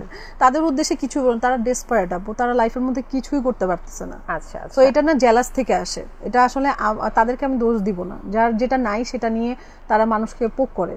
ধরেন যে আমাকে নিয়ে মানে ও এই বডিতে এই প্লাস সাইজের মধ্যে এত ভালো কাজ করতেছে কিভাবে, কেন করতেছে, এই প্ল্যাটফর্মে কেন আসবে, এদের তো কান্নাকাটি করে মরে যাওয়া উচিত, এদের কথা হচ্ছে এটা। একদমই তাই, মানে আমরা সৌন্দর্যের সংজ্ঞা করেছি 36, 24, 36, এই জন্য ওটা সৌন্দর্য। কিন্তু এমন যদি হতো এটা মানে একটু বলি, হ্যাঁ ইন্টারাপ্ট করে, আপনি 36, 24, 36 হইলেও সেটাতেও আপনার কমপ্লেইন থাকবে, ও ওর তো কাহিনী আছে অনেক, আরে জানো না, ব্যাস। তাহলে কোথায় আপনাকে প্রশংসাটা করবে? আপনি কোনো রূপে প্রশংসা পাবেন না। অতএব নিজে প্রশংসা করা উচিত। আমি নিজেকে নিজে আয়নাতে দেখি, আমার নিজের কাছে খুব ভালো লাগে, স্মার্ট লাগে, that's it, I am happy. So sweet, মানে খুব ভালো লাগলো, খুব ইন্সপায়ারিং। হ্যাঁ, ওকে, আমি যতটুকু জানি আপনি একটু অসুস্থতা আছে, যেটা হচ্ছে কিডনি সমস্যা। হ্যাঁ, আমার লেফট সাইডে কিডনি ড্যামেজ। হোয়াট? হ্যাঁ, আমার লেফট সাইডে কিডনি মানে 75% ড্যামেজ। এটা হচ্ছে বাই বর্ন একটু প্রবলেম আমার, বাট রাইট সাইডে আলহামদুলিল্লাহ ঠিক আছি। সো এটার জন্যই মানে ভালো আছি। ডক্টর আমাকে বলছে যে আপনি ভালো থাকেন, আমার ব্লাড প্রেশার হাই করা যাবে না, কিডনিতে এফেক্ট পড়ে। তো সেক্ষেত্রে না আমি হ্যাপি থাকার চেষ্টা করি, আমি খুব ফান করি, মজা করি, সাইকেল নিয়ে ঘুরি, ওখানে যাই, ভালো লাগে। আমি এই জিনিসগুলো নিয়ে ভালো আছি। যখন আল্লাহ ডাক আসবে চলে যাব, এটাই। ডাক্তার কি বলেছে? ডক্টর বলছে আপনি এখন ভালো আছেন, যেভাবে আমাকে রুলস গুলো বলেছে সেটা মেনটেন করে যাচ্ছি, ইনশাআল্লাহ আমি সুন হচ্ছে বাংলাদেশের বাইরে ট্রিটমেন্ট শুরু করব। এখন আপাতত বাংলাদেশে এভার কেয়ার থেকে আমি ট্রিটমেন্ট নিচ্ছি। মানে এটা কি কিছু না মনে করলে মানে ডায়ালিসিস তো না, ওই পর্যন্ত যাইনি আপু। 75% এটা কি রিকভার করা সম্ভব? না, এটা রিকভার হয়েছে। ফার্স্টে 95% ড্যামেজ ছিল, তারপর হচ্ছে ডক্টরের ট্রিটমেন্টে আমার কিছু রুলস ফলো করতে বলছে, তারপরে ওখান থেকে দেখা গেল যে না, আমি আস্তে আস্তে এটা 75 এর মধ্যে আসছে, রিকভার হয়ে এরপরে আর সম্ভব না। এখন ডক্টর বলছে যে আপনি নর্মালি থাকেন, ঠিক আছে। ওদের ভাষায় মানে যেমন হচ্ছে এটা 100% কাজ করছে রাইট সাইডেরটা, আর লেফট সাইডেরটা 74%, বাকি যেটা যতটুকু আছে বলছে ঠিক আছে। আমাদের 80% কাজ করলে আমরা বলি ঠিক আছে, সেক্ষেত্রে আপনার আরো বেশি আছে। তো আলহামদুলিল্লাহ, দেখা যাক, এইটাই। মানে এই পাশেটা তাহলে 25% কাজ করছে এরকম কিছু। আচ্ছা, মানে কন্ট্রোল হলে এমনিতে কোনো সমস্যা তো হবে না বডির উপর কোনো ইফেক্ট? না, আমাকে তো ডক্টর বলছে যে yes you have to lose weight. তো আমি ট্রাই করছি, ইনশাআল্লাহ আপনারা দোয়া করবেন। ইনশাআল্লাহ, মানে আমি এটা জানতাম না, আই এম সো সরি। না, ইটস ওকে আপু। আমি এটাকে কখনোই আমার একটা উইক পয়েন্ট, এটাকে আমি কখনোই ওভাবে চিন্তাই করি না। আমি চিন্তা করি আমি ভালো আছি, আমার ভালো থাকতে হবে, আমার বাচ্চাদের জন্য, আমার মার জন্য, আমার ফ্যামিলির জন্য, দ্যাটস ইট। আপনাকে একটু প্রসঙ্গত জিজ্ঞেস করি যে কিডনি পেশেন্ট যেহেতু আপনি, আমি জানি যে কিডনি রোগটা কতটা ভয়ঙ্কর এবং এটার জন্য আসলে কত জায়গায় দৌড়াতে হয়, এটা সম্পর্কে আমার কিছুটা আইডিয়া আছে। রিসেন্টলি আমরা দেখেছি যে স্বামীকে কিডনি দেওয়ার পর স্বামী পরকীয়া করে চলে গেছে, এবং পরবর্তীতে আবার শুনছি যে স্ত্রীও নাকি পরকীয়া করছে। এই ব্যাপারে আপনি কি কিছু বলতে চান? এই ব্যাপারে এটার জন্যই তো আমি টেনশনে পড়ে গেছি যে আমার জামাই যদি আমাকে কিডনি না দেয়, যদি আমার কিডনি দরকার পড়ে। না সিরিয়াসলি, আমি ওকে বলছি যে কিডনি দিবা, সে রেসপন্স করে নাই, জোর করে নেই। এটাই করতে হবে, রাতে ঘুমিয়ে থাকলো, কিডনি নিয়ে দৌড় দিয়ে চলে গেলেন। যাক, আমরা সবকিছু নিয়ে ফান না করি আর। ওকে, আপনি এই যে ওজন কমানোর জন্য ডাক্তার বলেছে একটু, আমি ভিএলসিসি তে গিয়ে হচ্ছে 8 কেজি ওজন ওয়েট লস করেছি। এটা কি জিনিস? ভিএলসিসি হচ্ছে ওয়েট লসের, মানে ভিএলসিসি তো বাংলাদেশ অনেক পপুলার একটা, ওখান থেকে হচ্ছে ওদের ট্রিটমেন্টে থেকে ওদের ডায়েট চার্ট ফলো করে, হ্যাঁ ডায়েট চার্ট ফলো করে আমি 8 কেজি লুজ করেছি। এমনিতে আমরা দেখি যে অ্যাস্ট্রোনটের মতো কিছু মেশিন থাকে, ওখানে ঢুকে গিয়ে শুয়ে শুয়ে ওজন কমানো যায়, ওগুলো আমার বডির মাসল আছে অনেক। বুঝি নাই। এটা আসলে কি বলবো, বডি মাসেল। এটা মাসেল কমানোর জন্য আমি এত কিছু করি নাই, টু বি অনেস্ট। মাসেল না, এটাকে চর্বি বলা হয়। তো আমি এত কিছু করি না। ওরা হচ্ছে আমাকে ডায়েট চার্ট দিয়েছে, ডায়েট ফলো করেছি, ভালোই রেসপন্স। মেশিনের ভিতর ঢুকতেছেন না? না, মেশিনের ভিতর আমরা তো দেখি ব্র্যান্ড প্রমোটাররা মেশিনের ভিতর ঢুকে। ওদের আমি আসলে ওই প্রমোশনটা করি নাই, ওরকম টাইপের প্রমোশন আমার করা হয়নি। আচ্ছা আচ্ছা, ওকে। আমরা দেখি যে ব্র্যান্ড প্রমোটারদের যখন বিভিন্ন ইভেন্ট বা ফিতা কাটার জন্য, যেটা হচ্ছে রেস্টুরেন্ট ওপেনিং বা বিভিন্ন ওপেনিং এর ক্ষেত্রে, বডিগার্ড নিয়ে, তারপর বাউন্সার টাউন্সার নিয়ে ঢুকে। নাই আপু, বাউন্সার বডিগার্ড আমি যে দেখেন একা চলে আসছি। ভাড়া আজকে নিয়ে আসেন নাই বডি? না না, আই হ্যাভ নো বডিগার্ড। ভাড়াও তো নিতে পারেন। হ্যাঁ, ভাড়াও তো নিতে না। পারেন। আমার তো মানে আপনার বডির কি কোনো নিরাপত্তা নাই নাকি? আমার বডি, আমি একাই 100 আপু, আমার দরকার নাই তো বডিগার্ড দেখায় শো অফ করা। আমি এত বড় সেলিব্রিটি বাংলাদেশে হয়ে যাই না যে আমি বডিগার্ড নিয়ে নিয়ে ঘুরবো। এটা কেমন কথা? 4-5টা ছেলে নিয়ে বেটা নিয়ে ঘুরবো, এটা কেমন? It's too weird. আপনাকে ম্যানেজ করতে আনুমানিক কতজন মানুষের? আমাকে ম্যানেজ করতে হবে না আপু, আমি নিজে 100। বললাম না যে আমাকে ম্যানেজ করার দরকার নেই। পুরান ঢাকায় পয়দা হয়েছে, আমার তো ম্যানেজ করার দরকার আছে। আমাকে আমার এসে কেউ আমার বডিগার্ড এসে ড্রেস ঠিক করে দিবে, আমি ওই টাইপের মানুষই না, ওই টাইপের ব্র্যান্ড প্রমোটারই না, আর ওই টাইপের ড্রেসই তো পরবো না আমি। আমার এত বুগি চুগির দরকার। কিন্তু যে শোরুম ওপেনিং এ অনেক ভিড় থাকে না, তখন তো বাউন্সার টাউন্সার নিয়ে গেলে আপনাকে নিরাপত্তা দেবে। আপু আমি ওই টাইপের শোরুম ওপেনিং এ যাই যে টাইপের মধ্যে যে পেজ ওনার আমাকে সেভ করতে পারবে। এত ভিড়ের মধ্যে আমাকে যাইতে হবে না। আমি ওইসব ক্রাউডের মধ্যে যাই না নোংরামির জন্য। আমি এই যে কেউ ঘেঁষা লাগবে, কেউ মানে বডির সাথে ঘষা দিয়ে চলে যাবে, এগুলো আমার পছন্দ না। মানে আপনাকে তো মনে হয় সম্ভবত বলাও হয়েছে যে রাস্তায় আসেন দেখেন মানে কার পপুলারিটি বেশি। মানে কাউকে দেখলে তো কিছু কিছু ব্র্যান্ড প্রমোটারকে দেখলে রাস্তায় ভিড় হয়ে যায়, আপনাকে দেখলে কি ওরকম ভিড় হয়ে যায় কিনা, যে যার জন্য বডিগার্ড নিয়ে হাঁটতে হবে? আমি না এত পপুলার, জ্যামও লেগে যায় অনেক। না আমি এত পপুলার হই নাই যে হ্যাঁ জ্যাম লাগবে। অপু বিশ্বাস দিয়ে যদি রাস্তা দাঁড়ায় অবশ্যই জ্যাম লেগে যাবে, মানুষের ধাক্কাধাক্কি লেগে যাবে। আমি তো ওই ক্যাটাগরিতে এখনো যাই নাই, বা ওই ক্যাটাগরিতে আমি কখনো যাইতেও পারবো না। আমার ওই প্রফেশনই না। একটা ব্র্যান্ড প্রমোটার হয়েছি আমি, একজন ব্র্যান্ড প্রমোটার। মানুষ ভালোবাসে, মানুষ দূর থেকে এসে সুন্দরভাবে বলে আপু একটা সেলফি তুলতে পারি, ঠিক আছে। এই যে ভিড় লেগে যাবে, ভিড় এমন কি করছি আমি ভাই যে ভিড় লেগে যাবে, আমি নিজেকে ওই লেভেলেও কখনো চিন্তাও করি না।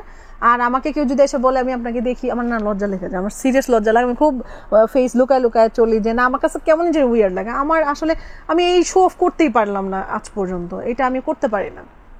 আচ্ছা, আপনি একটা স্ট্যাটাস দিয়েছেন যে যার নেইলের সেলুনে ক্লায়েন্টই যায় না সেই পারে আজাইরা বসে বসে এত বড় বড় স্ট্যাটাস দিতে। মানে এই নেইলের সেলুনটা কোথায়, আর আজাইরা স্ট্যাটাস আপনাকে নিয়ে কে দিল, আর ভাইরাল হতে চায় কে আপনাকে নিয়ে? আপু অ্যাকচুয়ালি হচ্ছে যে ওই যে মাধুরীর ইস্যুটা তো আপনাকে বললাম যে বিষয়টা কি হয়েছে, আপনি জিজ্ঞেস করেন। নেটিজেনরা ভাবছে যে আপনি তিশাস, যে একটা পেজ আছে তিশাস মেকওভার, মেবি আমি কি ভুল বলছি, তাকে আপনি ইন্ডিকেট করছেন। সে আমাকে ইন্ডিকেট করছে সে উইদাউট এনি রিজনে ঠাস করে হচ্ছে মাধুরীর ওটা দেখে সে যাইতে পারে নাই, ও তাকে হচ্ছে অ্যাপ্রোচ করা হয়েছে, সে যায় নাই, সে নাকি রিভিল করছে। আরে রিভিল করার কি আছে, আমি বলতেছি এখানে রিভিল করার কিছু নাই। আমার টাকা ছিল, আমি টাকা দিচ্ছি, আমি ওখানে গিয়েছি, আমি মুম্বাই গিয়েছি, আমি অ্যাওয়ার্ড নিয়েছি, আমি সুন্দরভাবে ক্লিয়ার করে দিয়েছি সব জায়গার মধ্যে। 2020 থেকে ক্লিয়ার করে আসছি সবকিছু, এটা সবাই জানে, সবার কাছে এটা ক্রিস্টাল ক্লিয়ার। তোমার কাছে আসছে, তুমি রেসপন্স করে না বা যাইতে পারো না বা তোমার কাছে টাকা ছিল না, এটা তোমার ব্যক্তিগত ব্যাপার। এখন মাধুরীর অ্যাওয়ার্ড অবশ্যই এটা আমার বিগ অ্যাচিভমেন্ট, মাধুরীর সাথে দাঁড়ানোটা এটা আমার বিগ অ্যাচিভমেন্ট আপু। এটা আমি টাকা দিয়ে কিনি, সে আমার হচ্ছে আমাকে তারা চুজ করেছে, যেটাই হোক হোয়াট এভার ইট ইজ, এটা আমার জন্য বিগ অ্যাচিভমেন্ট। এটা কয়জন পারছে আপু, এটা হচ্ছে কথা। আমি যতদূর জানি যে আমাকে নিয়ে স্ট্যাটাস দিচ্ছে, তার তো হিউজ টাকা পয়সার তো অভাব নাই, বাংলাদেশের বড় বড় সেলিব্রিটি ব্র্যান্ড প্রমোটারকে দিয়ে প্রমোশন করাচ্ছে, তাহলে তুমি যাও না কেন? আমি গিয়েছি, সেটা নিয়ে তোমার প্রবলেম কি?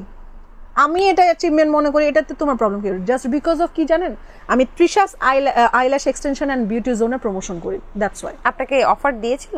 হ্যাঁ, অফার দিয়েছিল আপনাকে? না, আমাকে অফার দেন। এটাকে বলে না যে গায়ের উপরে উঠে বসে ঝগড়া করা, এটাই করতেছে। আমাকে অফার দিবে কেন? আমি নিজে টাকা দিয়ে তারপরে তারা ওখানে ইয়ে করেছি 2021-এ। হ্যাঁ, 2021-এ নেইল করেছি তার ওখান থেকে, একবারই করেছিলাম। সার্ভিস কেমন পেয়েছিলেন? সার্ভিস আসলে ওই সময় অবশ্যই ডেফিনেটলি ভালো ছিল। তার 2-3 দিন পর আমার একটা নেইল ভেঙে গেছিল, ওটা আবার ঠিক করতে গেছিলাম। এটাই একবারে আমি নিয়েছি। তারপরে হচ্ছে Trisha's eyelash extension and beauty zone, Trisha আপুকে অনেক ভালো লাগে, তার সাথে আমার মুম্বাইতে দেখা হয়েছে, এর আগেও অ্যাওয়ার্ড শোতে দেখা হয়েছে, অ্যান্ড সেও খুবই ফান লাভিং একজন মানুষ, সবসময় হাসি খুশি থাকে। এবং আমি একমাত্র হচ্ছে ব্র্যান্ড প্রমোটারদের মধ্যে আমি শুধুমাত্র তৃষাজ আইল্যাশ এক্সটেনশন অ্যান্ড বিউটি জোনের প্রমোশন করি। আচ্ছা, আপুর কোনো দরকার নেই আমাকে দিয়ে প্রমোশন করানোর, তার অনেকেই আছে, অনেক অ্যাক্টর অ্যাক্ট্রেস আছে। আর আপনিও জানেন যে তৃষা আপু কিন্তু একজন মডেলও, একটা সাকসেসফুল মডেল সে, তার কোনো দরকার নাই আমাকে দিয়ে প্রমোশন করে। বাট আমি একা তার মানে ব্র্যান্ড প্রমোটারদের মধ্যে তাকে তার প্রমোশনটা করি। এটার জন্য সে আমার মানে তাদের সাথে একটা কম্পিটিশন আছে, এটার জন্য সে আমাকে নিয়ে এখন লেখা শুরু করছে, যেন আমি তাকে নিয়ে বলি। দেখবেন যে 12 ঘন্টা আগে কালকে একটা পোস্ট দিয়েছে, তারপরে হচ্ছে আমি পোস্ট দিচ্ছি। মানুষ আমাকে পোক করছে না, মানুষ আমাকে, আমি লাইভে আসছি, মানুষ আমাকে লিখতেছে, তো সে গায়ে পড়ে লাগতে আসছে, আর কিছুই না। আচ্ছা, আপনি কত বড় লোক, মানে ব্র্যান্ড প্রমোশন আপনাকে গাড়ি বাড়ি টাকা পয়সা ব্যাংক ব্যালেন্স জমি জমা কি দিছে? কে? ব্র্যান্ড প্রমোশন কি দিয়েছে আমাকে? আপু আমি ব্র্যান্ড প্রমোশন করি, আমি যেখানে টু বি অনেস্ট, আমি ধরেন যে আমি একটা লাইভ করতে গেলাম, আমার রেমুনারেশন চার্জ কিন্তু 15,000, আমি বলে দিচ্ছি এখানে। আচ্ছা, আমি ক্লোজ করে দিচ্ছি, মানে এটা ডিসক্লোজ করছি যে 15,000, ধরেন আমি 15,000 এর একটা প্রমোশন করতে গেলাম, ওখান থেকে আমি 35,000 টাকা পারচেস করে নিয়ে বের হয়েছি। This is me. আমি টাকা জমাইতে পারি নাই, আমার টাকার জমানোর কোনো দরকারও নাই, আলহামদুলিল্লাহ ভালো আছি। আমি খাই দাই উড়াই ঘুরি ফিরি, মানে গাড়ি বাড়ি তো আছে। হ্যাঁ আলহামদুলিল্লাহ। কয়টা বাড়ি আছে আপনার? না এটা আসলে কেমন উইয়ার্ড লাগে। হ্যাঁ, বাট ছোটবেলা থেকে আসলে ভাড়া বাড়িতে থাকিনি, নিজের বাড়িতেই থাকছি, বিয়ে হয়েছে নিজের বাড়িতেই। আমার শাশুড়িও হচ্ছে যে পছন্দ করেন, সে ভাড়া বাড়ি পছন্দ করে না, বলছে নিজে যা আছে আমার যতটুকু আছে অল্প থাকুক, আমারটার মধ্যে আমি থাকবো। এটা আমাদেরকে শিখে গেছে, আমরা এখানে আমাদেরটাই মধ্যেই থাকি। আর গাড়ির বিষয়টা হচ্ছে যে একটা কম দামি গাড়ি কিনছি আর কি নিজের জন্য। কি গাড়ি? মার্সিডিজ? No, never. এটা আমি বলবো না, একটা কম দামি গাড়ি নিছে আর কিছু না, জাস্ট নিজের ড্রাইভিং এর জন্য। এত দামি গাড়ি যে বলতে চাচ্ছে না? না এত দামি না, একদমই কম দামি গাড়ি, সিরিয়াসলি কম দামি গাড়ি, জাস্ট নিজের ড্রাইভিং এর জন্য। না এটা কোটি টাকা না, ডেফিনেটলি কোটি টাকা না, লক্ষ টাকা হইতে পারে, হয়, বাট আমি এটা বলবো না। ঠেলা লাগে নাকি? সিরিয়াসলি কয়দিন পরে এটাই করতে হবে, ঠেলা দিতে হবে। ওকে, এত যে গরিব নিজেকে বলেন, ঠিকই তো স্বর্ণের নেইলস লাগায় তারপর ছবি দেন, মানে এই প্রত্যেকটা নেইলসে স্বর্ণ লাগায় টাকায় ছবি দেন। না, ওটা আমার হাত ছিল না, ওটা একজনের হাত ছিল। বাট যে একটা সুন্দর একটা পোস্ট দিয়েছিলাম, স্বামী বিদেশে থাকলে আসলে স্বর্ণ টর্ণ পরে থাকে মানুষ, এটাই। আপনার স্বামী কি বিদেশে? না, আমার স্বামী বিদেশে, আমার স্বামী বাংলাদেশে। ওকে, আপনার নাকি পলিটিক্সে জয়েন করার ইচ্ছা? কান ধরতেছেন কেন? No comments. কোন দলের হয়ে দাঁড়াবেন? No comments. কোন রাজনৈতিক ব্যক্তি আছে যার সাথে আপনি সেলফি তুলতে চান? পলিটিক্স ভয় পাচ্ছেন নাকি ইদানিং? না, আমি আসলে এইসব বিষয় নিয়ে কথাই বলবো না, যার আসলে অবস্থান তারই। আমি কখনো এইসবে ইনক্লুডেড ছিলাম না, আর ভবিষ্যতে হবেন না। না ভবিষ্যতে আসলে বললাম না যে ভবিষ্যতে আমার একটা ইচ্ছা আছে যে ডিজে হব, খুব ইচ্ছা, সিরিয়াস আমার ইচ্ছা যে ডিজে। আপনার এক এক সময় এক এক চিন্তা মাথায় আসে না? হ্যাঁ, আমি খুব মানে ক্রিয়েটিভিটি করা পছন্দ করি, যে কিছু ক্রিয়েটিভ কিছু করা যায় কিনা। মানুষ একঘেয়েমি একটা জিনিস দেখতে দেখতে বোর হয়ে যায়, দ্যাটস হোয়াই। কোন কন্টেন্ট ক্রিয়েটরকে আপনি একটু সহ্য করতে পারেন না, মানে সোশ্যাল মিডিয়া থেকে ভ্যানিশ করে দিতে চান? কন্টেন্ট ক্রিয়েটর না, এরকম কোনো কিছু না, দেখি তো ভালোই দেখি। কাউকে ভ্যানিশ করতে চান না সোশ্যাল মিডিয়া? না। আচ্ছা, ঘুম থেকে উঠেই যদি দেখেন আপনার পাশে পরিমণি, আপনি কি বলতেন? ও মাই গড, আমার পাশে পরি আপু, আমি পরি আপুকে হাগ করব। ঘুম থেকে উঠেই যদি দেখেন আপনার পাশে বারিশা হক, কি করবেন?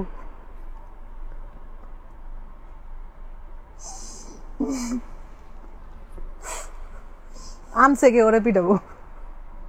পাশে বসাইছে কে, ওরে পিটাবো। ওকে, ঘুম থেকে উঠেই যদি দেখেন আপনার পাশে হচ্ছে ইমরান হাশমি, কি করবেন? লজ্জা পাচ্ছেন কেন? কি বলে দিলেন, কেন ইমরান হাশমির কথা বললেন? আপনি এত পছন্দ করেন? হ্যাঁ, অনেক। আমি তো ব্লাশ করতেছি। So sweet. ইমরান হাশমির কোন সিনেমাটা আপনি বেশি পছন্দ করেন, বা কোন গানটা আপনার বেশি হৃদয় ছুঁয়ে গিয়েছিল? ওর হচ্ছে ওই যে সবগুলোই পছন্দের, অনেক পছন্দের, মানে আমি এমন কোন মুভি বাদ নাই যে একটা বলেন না, কোনটা? ওই যে জান্নাত মুভির সংগুলা অনেক ভালো যারা লাগে। হ্যাঁ হ্যাঁ। ঘুম থেকে উঠে যদি আপনি দেখেন আপনার পাশে সালমান খান, কি করবেন? ও মাই গড, আমি সেন্সলেস হয়ে যাব, সিরিয়াস, আমি সেন্সলেস হয়ে যাব। আমি মুম্বাইতে গিয়ে আমি জাস্ট আমার লাগেজগুলো রেখে আমি আমার হাজবেন্ডকে বলছি সালমান খান শাহরুখ খান দুজনের বাসার সামনে আমাকে নিয়ে যাবা। আমি লিটারেলি হচ্ছে সালমান খানের বাসার সামনে গিয়েছি অটো দিয়ে, আমি আমার হাজবেন্ড শাহরুখ খানের বাসার সামনে পিকচার তুলতে পারছি, সালমান খানের বাসার সামনে পিকচার তুলতে পারি নাই, জাস্ট ওর বাড়ির পিকচার তুলে আসছিলাম, মানে দাঁড়ায় ছবি তুলতে পারিনি। বাট আমি গিয়েছি। আমার মানুষের যে চাহিদা যখন মানে বলে না যে হিন্দিতে একটু বলি যে किसी चीज को अगर शिद्दत से चाहो तो पूरी कायनात जुट जाती है उनको मिलाने के लिए। তো বিষয়টা হচ্ছে এটা যে আমি এতটা পাগল, এতটা মানে সালমান খানের ভক্ত যে আমি ওই পর্যন্ত যাইতে পারছি। ঘুম থেকে উঠে যদি আপনি দেখেন আপনার পাশে বুবলি, কি করবেন?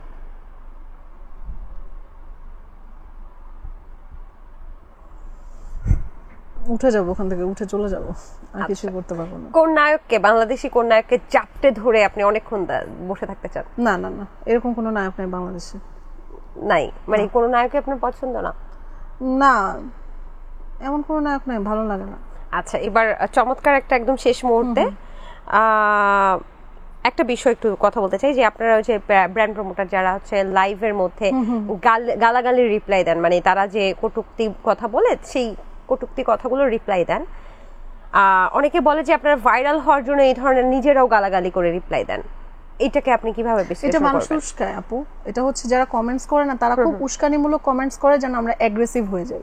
আর দেখবেন ওই টাইপের কমেন্টস গুলোর মধ্যে মানে যখন আপনি অ্যাগ্রেসিভ হয়ে অ্যান্সার দিবেন না তখন হচ্ছে ভিউটা বেশি হয়ে যায়, আপনি নিজেকে কন্ট্রোল করতে পারবেন না। যেমন কালকে লাইভে গেছে আমাকে বলে ফেক ঢাকাইয়া ফেক, এটা বললেই তো মেজাজটা খারাপ হয়ে যায়, বলেন ঢাকাইয়ার আবার ফেক হয় নাকি? হ্যাঁ এক্স্যাক্টলি, মানে তারপরে তো আমি বলছি মানে একটা এমন ভাবে অ্যানসার দিছি। এই গালাগালি বা কুরুচিপূর্ণ কথাবার্তার জন্য কিন্তু আমরা দেখেছি যে সানভিজ বাই তনুর ওনার উনি মনে উকিল নোটিশ কেউ পাঠিয়েছেন, এই বিষয়টাকে এই যে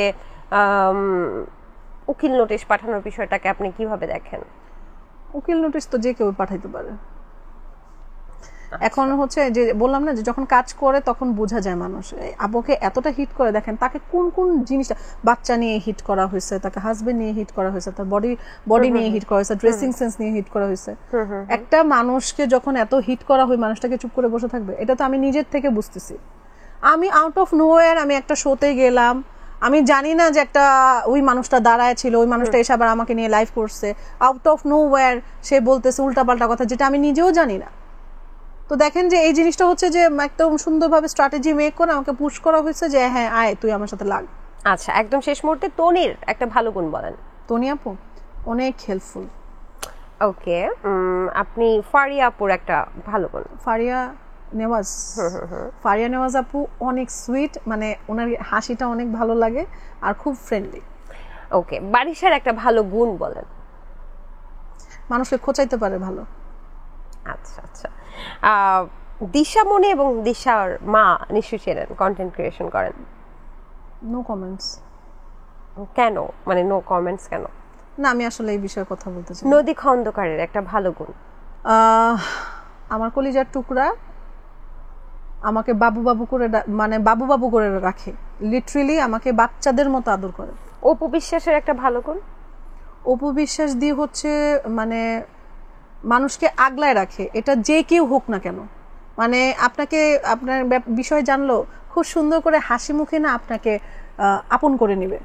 বুবলির একটা ভালো গুণ? আমি তাকে পার্সোনালি চিনি না, আমি কখনো দেখিও না সামনে থেকে, সো আমি বলতে পারছি না। মানে দূর থেকে সে ভালো অভিনয় করে, ম্যারিড মানুষকে ভালো ইয়ে করতে পারে, হাতে নিতে পারে, যেটা সাকিব খানকে নিয়েছে। আচ্ছা, লাইলার একটা ভালো গুণ? মামুনের গালে খাইতে পারে। নদী খন্দকার বলেছেন। বর্ষা চৌধুরী ব্র্যান্ড প্রমোটার, ওনার একটা ভালো গুণ বলেন। ওর ভিতরে ভালো গুণ কি বলবো, আমি রিগ্রেট ফিল করতেছে এখন সে যে কাজটা করছে, এটাকে আমি ভালো গুণ হিসেবে নিব, আর রিগ্রেট ফিল করা ভালো। বর্ষা চৌধুরী তো আপনাকে নিয়ে পোস্ট দিচ্ছে, তো বান্ধবীর সাথে যোগাযোগ হয়? না, she is not my friend by the way আপু, আসলে আমার ফ্রেন্ডস এর ক্যাটাগরি এরকম না। অ্যান্ড সে কেন পোস্ট দিয়েছে, কি একটা ভাইরাল টপিক নিয়ে সে পোস্ট দিয়েছে, অনেকে বলতেছে সে ভালো সাজার জন্য দিয়েছে বা কি what ever it is, but উনি তো অনেক লাখ টাকা না কত লাখ টাকার ড্রেস পরে আজকে 5 স্টার হোটেলে বললাম না গিয়েছে। যেগুলো আমার কাছে টোটালি ছোট লোকই লাগে আপু। আপনি লাখ টাকার ড্রেস পরেন না আজকে? না না না আপু, আমি আমার আজকের এই ড্রেসটা হচ্ছে 4000 টাকা। ও আচ্ছা, 1000 টাকার ড্রেস। হ্যাঁ হ্যাঁ 4000 টাকা। আপনার সর্বোচ্চ দামি ড্রেস কত লাখ টাকা? আমার সর্বোচ্চ দামি ড্রেস এই তো 10 থেকে 15,000 টাকা। আমি লাখ টাকা ড্রেস পরি না। আচ্ছা, আপু যে আজকে ইয়েতে 5 স্টার হোটেলে নামলো, আসলে কে আমি আসলে 5 স্টার, আমি বললাম না যে আপু সিরিয়াসলি আমাকে এগুলো সব ছোট লোকই লাগে, আমি এগুলো কখনো করি না আপু।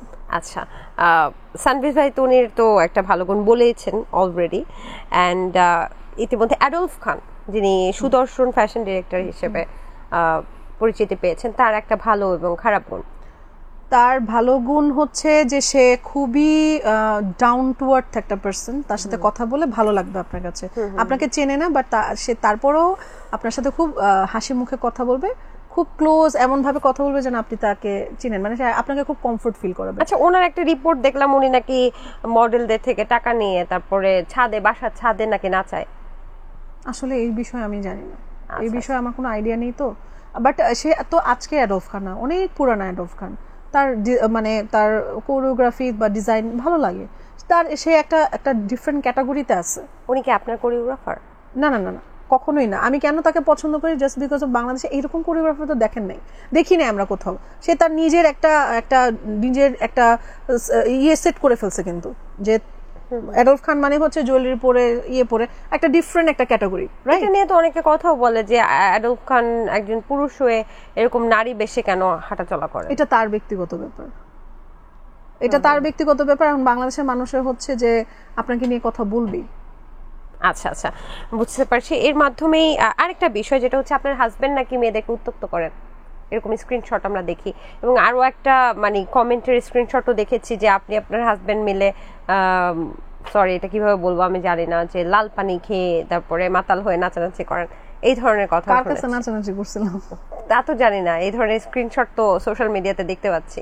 এখন আপনার হাজবেন্ড যে মেয়েদেরকে উত্ত্যক্ত করে, এই জন্য কি আপনারা ঝগড়া করেন? আমার হাজবেন্ড মেয়েদেরকে উত্ত্যক্ত করে, এটা মানে যে যারা বলতেছে তারা হচ্ছে যে তাদের ভিতরে এই প্রবলেমটা আছে। আর বললাম না যে আমাকে নিয়ে কোনো কিছু বের করতে পারে নাই না আমার হাজবেন্ডকে নিয়ে, এটার জন্য তারা একটা সুন্দরভাবে মেকে জিনিস করে, একটা ফেক জিনিস করে আমাকে ডাউন করার চেষ্টা করেছে। ওগুলো কি ফেক? Obviously fake.